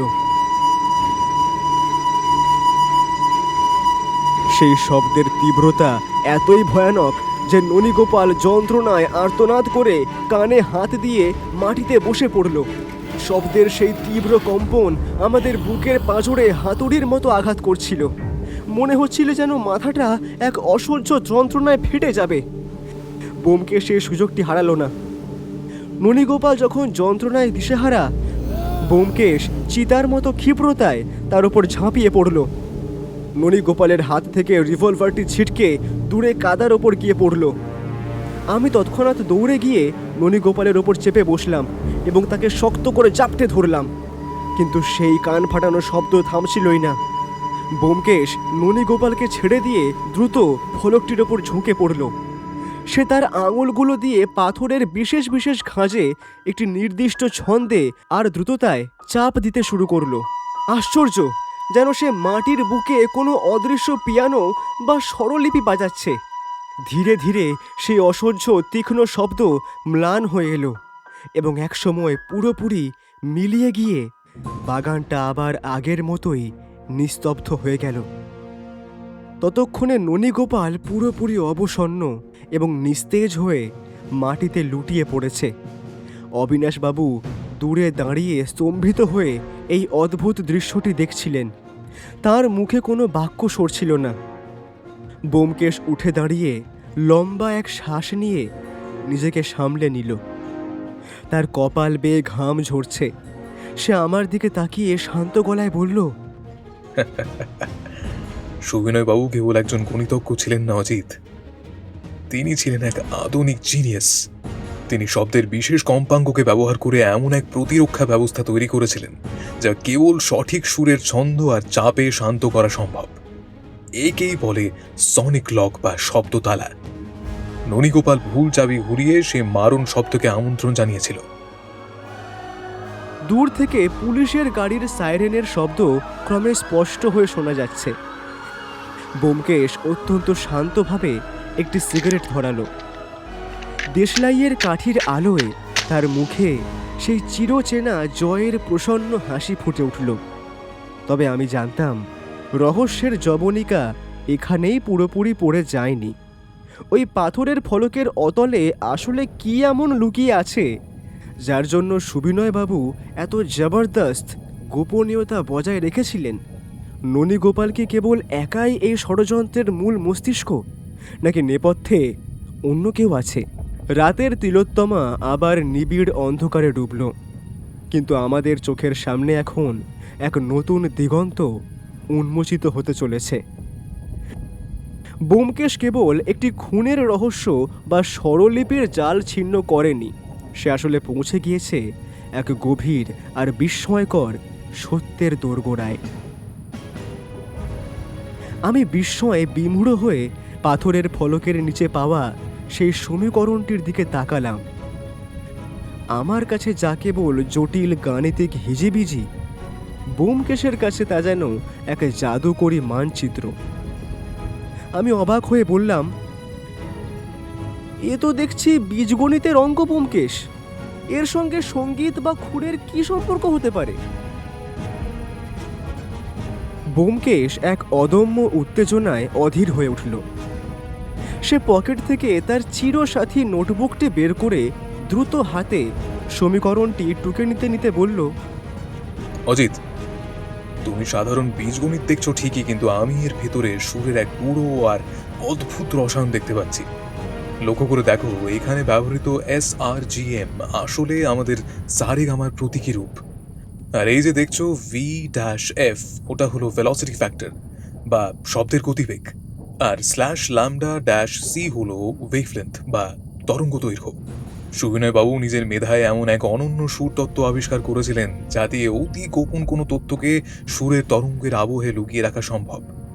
আধুনিক বিজ্ঞানের ভাষায় একেই হয়তো বলা হয় অ্যাকোস্টিক এনক্রিপশন বা শাব্দিক সাংকেতিক লিপি। কিন্তু সেই পরম তথ্যটা আসলে কি, আর সেটি বা রক্ষিত আছে কোথায়? আমি ধৈর্য হারিয়ে প্রশ্ন করলাম। ব্যোমকেশ উত্তর না দিয়ে মাটির নিচের সেই গোপন কুঠুরি থেকে উদ্ধার করা জং ধরা টিনের বাক্সটার দিকে হাত বাড়ালো। বাক্সটা খোলার সাথে সাথেই তার ভেতর থেকে বেরিয়ে এলো একটি অতি প্রাচীন গ্রামাফোন রেকর্ডের ভাঙা কয়েকটি টুকরো এবং হলদেটে হয়ে যাওয়া এক টুকরো কাগজ। সেই কাগজে কম্পিত হাতে কেবল একটি ঠিকানা লেখা, 40 নম্বর কৈলাস বোস স্ট্রিট, কলকাতা 6। ঠিকানাটির ঠিক নিচেই রহস্যের শেষ বিন্দুটুকু উস্কে দিতে লেখা ছিল, যেখানে সুর স্তব্ধ হয় সেখানেই সত্য কথা কয়। ব্যোমকেশ এক ঝটকায় উঠে দাঁড়ালো। তার শান্ত চোখে এখন ক্ষুধার্ত শিকারী বাঘের সেই অমোঘ দৃষ্টি। সে গম্ভীর স্বরে বলল, অজিত, রাত অনেক হয়েছে জানি, কিন্তু আমাদের হাতে এক পলক সময়ও নেই। ননী গোপাল চুনোপুটি মাত্র। সে ধরা পড়েছে ঠিকই, কিন্তু তার নেপথ্যের রাঘব বোয়াল নিয়োগকর্তারা নিশ্চয়ই হাত গুটিয়ে বসে থাকবে না। তারা হয়তো চতুরতায় আমাদের চেয়েও বলিয়ান এবং ইতিমধ্যেই এই ঠিকানার খোঁজ পেয়ে গিয়েছে। এতক্ষণ স্তব্ধ হয়ে থাকা অবিনাশবাবু বিড়বিড় করে বললেন, কৈলাসপুর স্ট্রিট, ওটা তো আমাদের উত্তর কলকাতার সেই পুরনো পাড়া। এককালে ওখানে আমাদের এক পৈতৃক পোড়ো বাড়ি ছিল বটে, কিন্তু সে তো বহু বছর ধরে পরিত্যক্ত আর জরাজীর্ণ হয়ে পড়ে আছে। ওখানে সুবিনয় আবার কি গোপন করে আসবে? সেটাই আমাদের আজ রাতেই খুঁজে বের করতে হবে। চলুন অবিনাশবাবু, আজ রাতের ঘুমটা বিসর্জন দিয়ে না হয় আমরা সত্যের মুখোমুখি দাঁড়াই।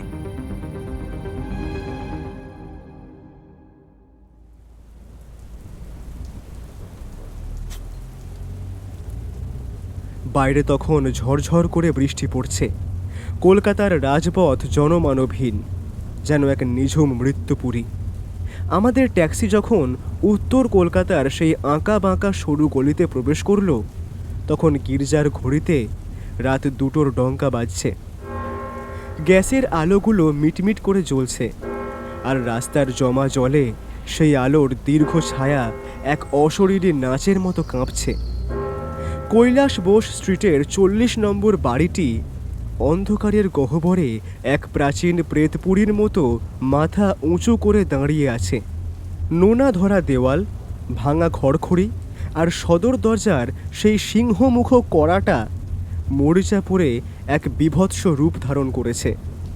বাড়ির সামনে ট্যাক্সি থামিয়ে আমরা যখন নামলাম, তখন চারদিক থমথমে নিস্তব্ধ। ব্যোমকেশ তার টর্চের আলো ফেলে সদর দরজার তালাটা নিবিড়ভাবে পর্যবেক্ষণ করল। তালাটা প্রাচীন আমলের বটে, কিন্তু সম্প্রতি কেউ এটা খোলার জন্য অহেতুক কসরত করেছে। এ দেখো অজিত, চাবির গর্তের চারপাশে একদম নতুন আঁচড়ের দাগ। অবিনাশবাবু পকেট থেকে এক গোছা চাবি বের করে বললেন, আমার কাছে এই বাড়ির একটা ডুপ্লিকেট চাবি চিরকালই ছিল, তবে কত যুগ ওটা চাবির গর্তে ঢোকেনি তা ভগবানই জানেন। অনেক টানা হ্যাচড়ার পর একটা বিটকেল ক্যাঁচ ক্যাঁচ শব্দ করে বিশাল কাঠের দরজাটা খুলল।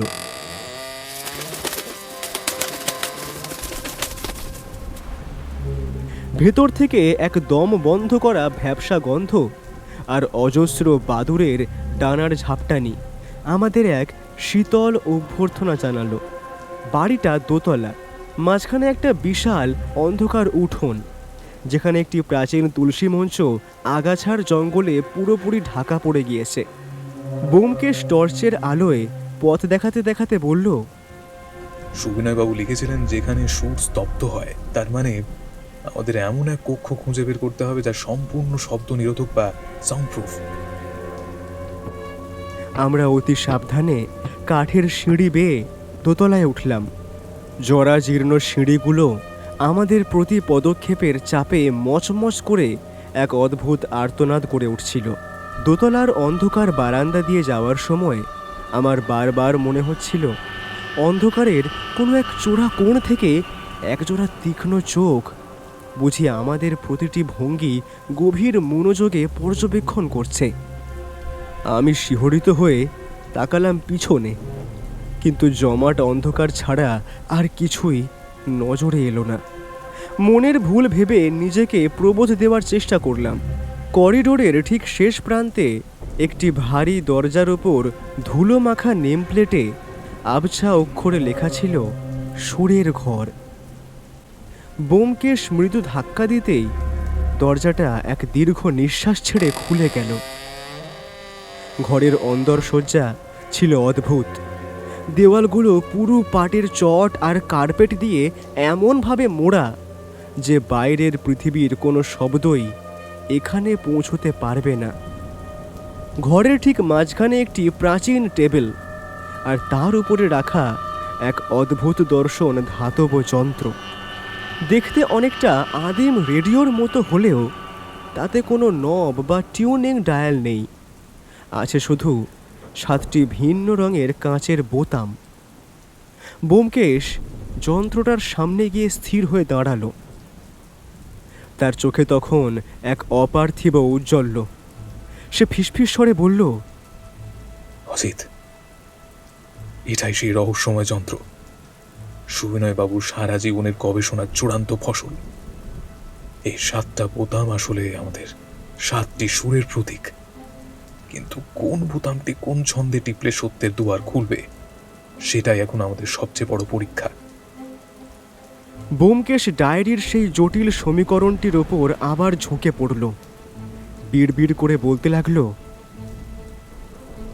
S+R+G, সবকটি স্বরের যোগফল, তার মানে তাত্ত্বিকভাবে সবকটি সুরকে এখানে একই সঙ্গে প্রয়োগ করতে হবে, কিন্তু সমীকরণের ভারসাম্য তো অন্য কথা বলছে।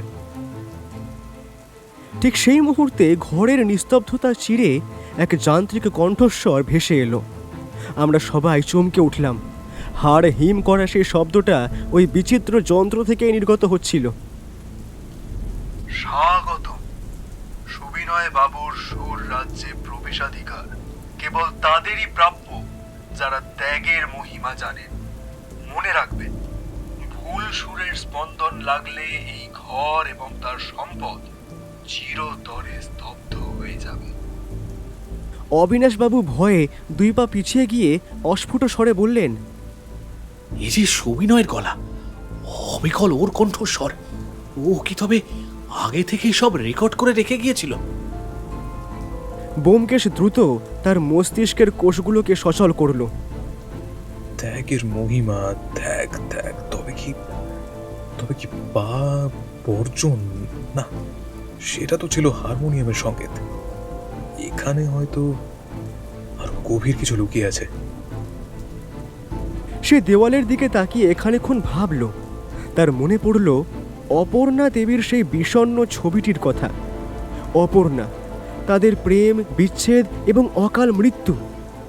সুবিনয় বাবুর জীবনে যখন সেই বিচ্ছেদ এসেছিল, তার জগৎ থেকে সুর চিরতরে বিদায় নিয়েছিল। পেয়েছি অজিত। অবিনাশবাবু, অপর্ণা দেবী কোন রাগে গান গাইতে সবচেয়ে বেশি ভালোবাসতেন?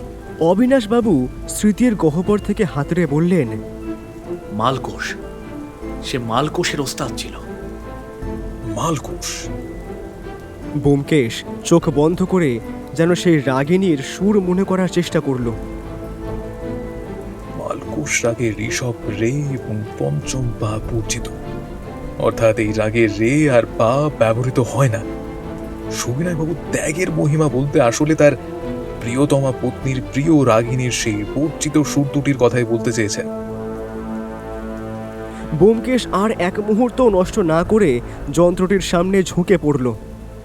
7টি রঙিন বোতামের মধ্যে থেকে সে সা, গা, মা, ধা এবং নি এই 5টি বোতাম শক্ত করে টিপে ধরল এবং রে আর পা এর বোতাম দুটো সে সযত্নে এড়িয়ে গেল। মুহূর্তের মধ্যে সেই অন্ধকার ঘরে এক মায়াবী নীল আলো জ্বলে উঠল।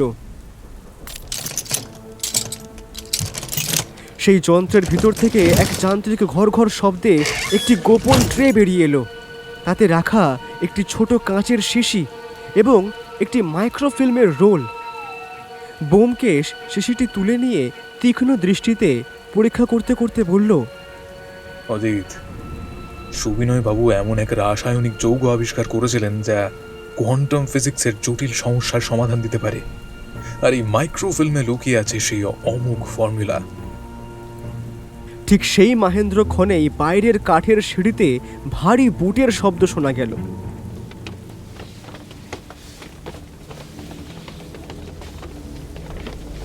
এবার আর কোনো মনের ভুল নয়, স্পষ্টই অনেকগুলো মানুষের পায়ের আওয়াজ দ্রুত ওপরের দিকে উঠে আসছে। ব্যোমকেশ ক্ষিপ্র হাতে শিশি আর মাইক্রোফিল্মটা নিজের পকেটে পুরে নিল এবং ফিসফিস করে আমাদের সতর্ক করল। অবিনাশবাবু, দ্রুত টেবিলের আড়ালে লুকান, যমদূতেরা এসে গিয়েছে। ঘরের দরজায় 3টি দীর্ঘ ছায়া পড়ল। রেইনকোট পরা 3 জন লোক ঘরে ঢুকল। তাদের মুখ কালো মুখোশে ঢাকা এবং হাতে উদ্ধত আধুনিক স্বয়ংক্রিয় পিস্তল। মাঝখানের লোকটা ভাঙা ভাঙা বাংলায় ঠান্ডা গলায় বলল, বুদ্ধিমান মানুষেরা কখনো পরের ধনে হাত দেয় না। ওই ফর্মুলা আমাদের হাতে তুলে দিন। ব্যোমকেশ টেবিলের আড়াল থেকে শান্ত অথচ অটল স্বরে উত্তর দিল, পরের ধন? এ তো সুবিনয় বাবুর আজীবন সাধনার ফসল। তা আপনারা কারা? কোনো আন্তর্জাতিক গুপ্তচর সংস্থা নাকি সাধারণ চোর? সেই মুখোশধারী লোকটি ক্রূর হাসিতে ফেটে পড়ল। আমরা কে তা জেনে আপনার প্রয়োজন নেই। আমরা শুধু ওই ফর্মুলাটা চাই। হ্যাঁ, ওটা দিয়ে এমন শব্দ অস্ত্র তৈরি হবে না যা কেবল কম্পনেই, হ্যাঁ কম্পনেই বড় বড় দালান গুড়িয়ে দিতে পারে। সুবিনয় বোকা ছিল, বোকা। সে এর বাণিজ্যিক গুরুত্ব বোঝেনি। ওটা দিয়ে দিন বক্সি সাহেব, নইলে এই সুরের ঘর আপনার চিরস্থায়ী কবরে পরিণত হবে। ব্যোমকেশ ধীর পায়ে টেবিলের আড়াল থেকে বেরিয়ে এলো। তার হাতে ধরা সেই ভাঙা রেকর্ডের এক টুকরো ভাঙা অংশ। সে শান্ত গলায় বলল, আপনারা হয়তো ধ্বংসের অস্ত্র চান, কিন্তু সুবিনয় বাবু চেয়েছিলেন মানব জাতির শান্তি। তিনি জানতেন এই ফর্মুলা ভুল হাতে পড়লে প্রলয় ঘটবে, তাই তিনি এর চাবি রেখে গিয়েছিলেন এক বৈরাগ্য মাখা রাগের মধ্যে। আপনারা তা কখনোই পাবেন না। বাজে কথা রাখুন। লোকটা পিস্তলের ট্রিগারে আঙুল রাখল। ব্যোমকেশ মুহূর্তের মধ্যে হাতের সেই ভাঙা রেকর্ডের টুকরোটি ছুঁড়ে মারল দেওয়ালের পুরনো ফিউজ বক্সের দিকে।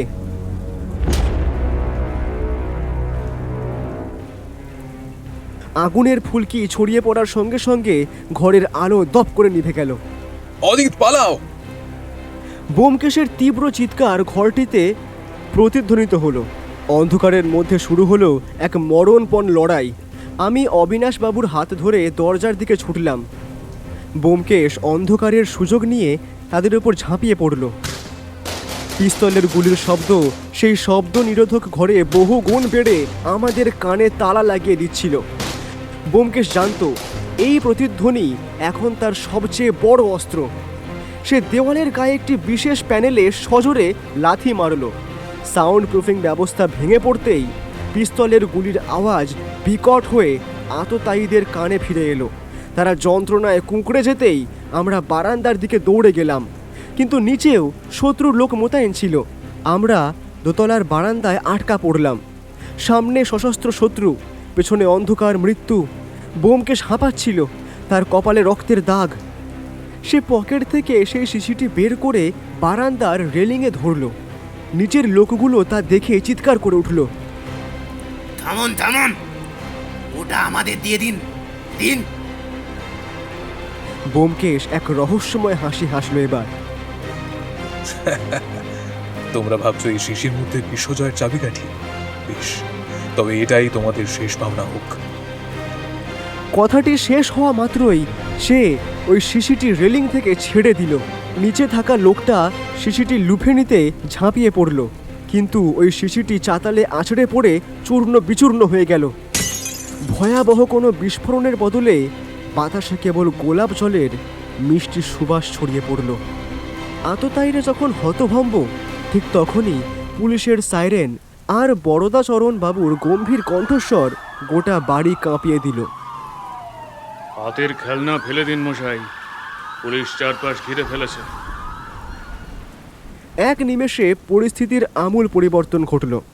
দুষ্কৃতীরা পালাবার চেষ্টা করেও পুলিশের জালে আটকা পড়ল। বোমকেশ সিঁড়িতে বসে একটি সিগারেট ধরিয়ে আমার দিকে তাকিয়ে চোখ টিপল। তার পকেটে তখনও সেই আসল মাইক্রোফিল্মটি সুরক্ষিত ছিল। সে ম্লান হেসে বলল, অজিত, সুরের ভাঁজে যেমন সত্য থাকে, তেমনি মায়ার ভাঁজেও সত্যকে আড়াল করতে হয়। বরদাচরণ বাবু হাতকড়া পরানো আসামিদের পুলিশের ভ্যানে তোলার নির্দেশ দিয়ে আমাদের দিকে ফিরে চাইলেন। তার মুখে এক ধরনের তৃপ্তির হাসি। তিনি বললেন, অঙ্কেশ বাবু, আপনার টেলিফোনটা ঠিক সময় পেয়েছিলাম। অনিগোপালকে জেরা করে এই আন্তর্জাতিক চক্রের কথা আমরা আঁচ করতে পেরেছিলাম ঠিকই, তো আপনি যে ঝড়ের বেগে আগেই এখানে পৌঁছে মক্ষম চালটা দেবেন, সেটা কল্পনাও করতে পারিনি। বোমকেশ পোড়ো বাড়ির ধুলো মাখা সিঁড়ি দিয়ে নিচে নেমে এসে শান্ত গলায় বলল, দেরি করলে সুবিনয়বাবু সারা জীবনের সাধনা আর তার শেষ ইচ্ছা কোনোটাই রক্ষা করা যেত না বরদাচরণবাবু। এরা সামান্য অপরাধী নয়, এরা এক আন্তর্জাতিক মারণাস্ত্র চোরাচালানকারী দলের সক্রিয় সদস্য। সুবিনয়বাবুর অনন্য বৈজ্ঞানিক ফর্মুলা চুরি করে এরা সনিক ওয়েপন বা শব্দ কামান বানাতে চেয়েছিল। এদের নিয়ে যান। আপাতত হাজতের আতিথেয়তায় এদের মুখ থেকে আরও তথ্য বের করা জরুরি। পুলিশের গাড়িগুলো একে একে সাইরেন বাজিয়ে চলে যাওয়ার পর কৈলাস বোস স্ট্রিটের সেই জরাজীর্ণ বাড়িটা আবার গভীর নিস্তব্ধতায় ডুবে গেল। অবিনাশবাবু তখনও উত্তেজনায় কাঁপছেন। তার চোখে মুখে বিস্ময় আর আতঙ্কের ঘোর এখনো কাটেনি। তিনি ফিসফিস করে জিজ্ঞেস করলেন, অঙ্কেশ বাবু, ওই কাঁচের শিশিটা তো নকল ছিল বুঝলাম, কিন্তু সেই আসল ফর্মুলা সুবিনয় যা আঁকলে রেখেছিল, সেটা কি সত্যি ওই মাইক্রোফিল্মের রোলে আছে? বোমকেশ তার পকেটে হাত দিয়ে সেই মূল্যবান রত্নটি অনুভব করল। আগে হ্যাঁ অবিনাশবাবু, সত্যটা এই অতি ক্ষুদ্র ফিল্মের মধ্যেই বন্দী আছে। তবে এই অমুক সত্যের পূর্ণ স্বরূপ উদ্ঘাটনের জন্য আমাদের হ্যারিসন রোডের ল্যাবরেটরিতে ফিরতে হবে। এই ভাঙাচোরা অন্ধকার বাড়িতে যন্ত্রপাতি আর আলোর বড়ই অভাব।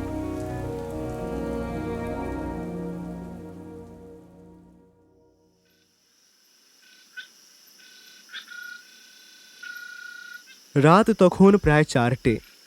শ্রাবণের অবিরাম বৃষ্টি শেষ পর্যন্ত থেমেছে, তবে আকাশের মেঘ এখনও পুরোপুরি কাটেনি। আমরা যখন ট্যাক্সি করে বাড়ির দিকে ফিরছি, তখন জানালার বাইরের চলন্ত শহরটাকে দেখে আমার মনে হচ্ছিল আমরা যেন এক মহাপ্রলয়ের কিনারা থেকে এক নতুন যুগে ফিরে এলাম।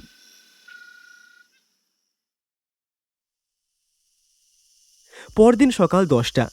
হ্যারিসন রোডের চেনা ঘরে আজ সোনা রঙা রোদ এসে পড়েছে। বাইরের পৃথিবীর কোলাহল ঘরের জানালায় এসে আছড়ে পড়েছে। বোমকেশ তার প্রজেক্টর আর অনুবীক্ষণ যন্ত্রের সামনে পাথরের মূর্তির মতো বসে আছে। আমি আর অবিনাশবাবু রুদ্ধশ্বাসে তার পেছনে দাঁড়িয়ে। বৌঠান আমাদের জন্য কফি আর জলখাবার রেখে গিয়েছে বটে, কিন্তু উত্তেজনায় কারোরই সেদিকে নজর নেই। ব্যোমকেশ মাইক্রোফিল্মটি সযত্নে প্রজেক্টরে সেট করল। দেওয়ালে টাঙানো সাদা পর্দার ওপর ঝিলিক দিয়ে ফুটে উঠল সুবিনয় বাবুর সুছাদ হাতের লেখা আর কিছু অত্যন্ত জটিল গাণিতিক নকশা। পর্দার ঠিক মাঝখানে একটি শিরোনাম ভেসে উঠল, শব্দ তরঙ্গ দ্বারা ধমনীর অবরোধ বিনাশের পদ্ধতি, সনিক থ্রম্বোলাইসিস। থ্রম্বোলাইসিস? এ তো চিকিৎসার পরিভাষা ব্যোমকেশ। এর অর্থ তো মানুষের রক্তনালীতে জমাট বাঁধা রক্ত গলিয়ে দেওয়া। ঠিক তাই অজিত। সুবিনয়বাবু কোনো মারণাস্ত্র তৈরি করেননি, তিনি উদ্ভাবন করেছিলেন এক যুগান্তকারী জীবনদায়ী প্রযুক্তি। শব্দ তরঙ্গের একটি নির্দিষ্ট কম্পাঙ্ক ব্যবহার করে তিনি চেয়েছিলেন হৃদরোগীর ধমনীর ব্লকেজ বা জমাট রক্ত কোনো কাঁটা ছেঁড়া ছাড়াই গলিয়ে দিতে। পর্দায় যন্ত্রটির গাণিতিক কার্যপ্রণালী ফুটে উঠল। তাতে দেখা গেল মানুষের শরীরের নরম টিস্যু বা হাড়ের বিন্দুমাত্র ক্ষতি না করে কেবল সূক্ষ্ম একটি কম্পাঙ্ক প্রয়োগ করলে তা ধমনীর ভেতরকার পাথর সম বাধাকে চূর্ণ করে দিতে পারে। অবিনাশবাবু হাহাকার করে উঠলেন। হৃদরোগ? সুবিনয় তো সে হৃদরোগেই মারা গেল। ব্যোমকেশবাবু, যার হাতের মুঠোয় মৃত্যুকে জয় করার এমন জাদুকরী ফর্মুলা ছিল, সে নিজেকে বাঁচালো না কেন? ব্যোমকেশ স্লাইড পরিবর্তন করল। পরের পাতায় সুবিনয় বাবুর একটি হাতে লেখা ব্যক্তিগত নোট ফুটে উঠল। তাতে লেখা ছিল, আমার আবিষ্কার সফল, কিন্তু তা বড্ড বেশি ভয়ঙ্কর। আমি পরীক্ষা করে দেখেছি, যে কম্পাঙ্ক ধমনীর ব্লকেজ সরাতে পারে, সেই একই তরঙ্গের সামান্য বিকৃতি ঘটালে তা মানুষের মগজ বা ফুসফুস মুহূর্তের মধ্যে ছিন্ন ভিন্ন করে দিতে পারে। একদল অসাধু লোক আমার এই গোপন গবেষণার কথা জেনে গেছে।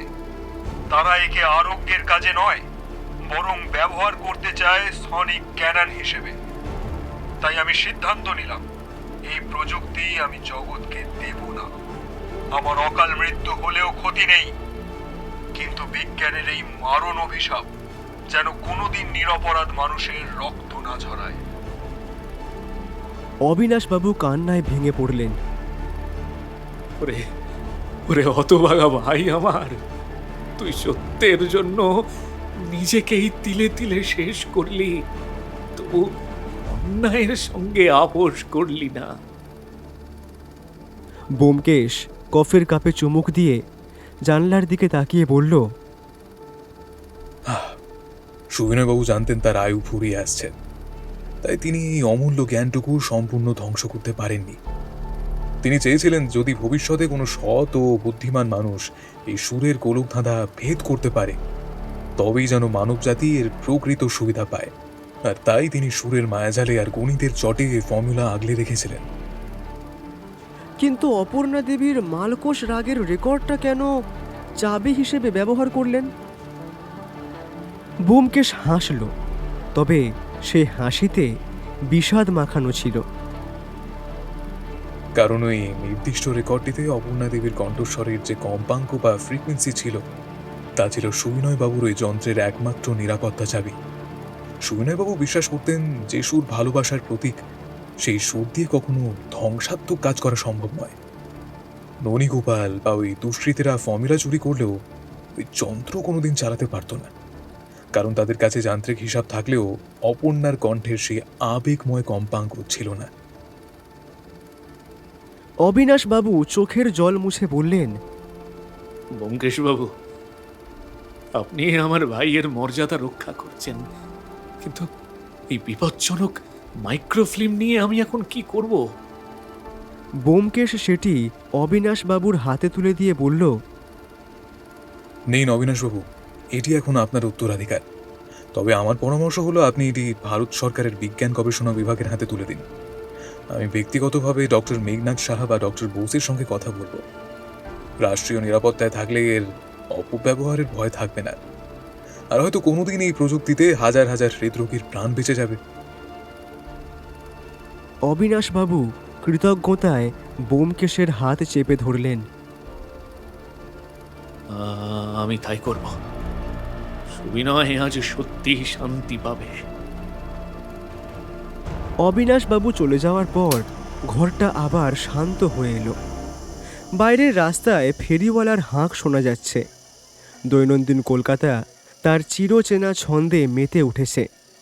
আমি চেয়ারে হেলান দিয়ে বললাম, উফ, গত 24 ঘন্টায় যা ধকল গিয়েছে, ভাবতে অবাক লাগে যে এক টুকরো গানের স্বরলিপির মধ্যে এত বড় মহাজাগতিক রহস্য লুকিয়ে থাকতে পারে। ব্যোমকেশ জানালার কাছে গিয়ে দাঁড়ালো। আকাশের মেঘ ছিঁড়ে সোনালি রোদ এখন সারা জায়গায় ছড়িয়ে পড়েছে। ও ধীর স্বরে বলল,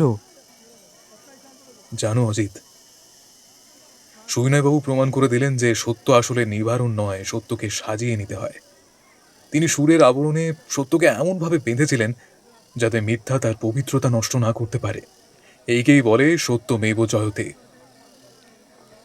বৌঠান ঘরের পর্দা সরিয়ে ভেতরে ঢুকে বলল, তোমাদের কি ফিলোসফি ঝাড়া শেষ হয়েছে?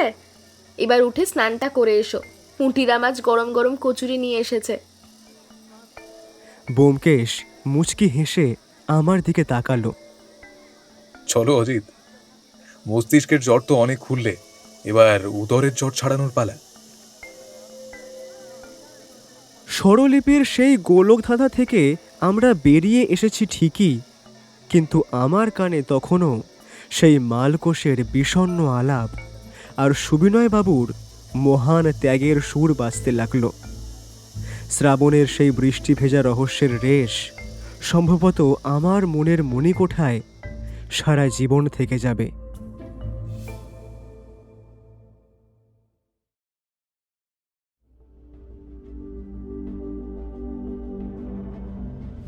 সব রহস্যের সমাধান হয় না, কিছু রহস্য বেঁচে থাকে পরবর্তী গল্পের জন্য।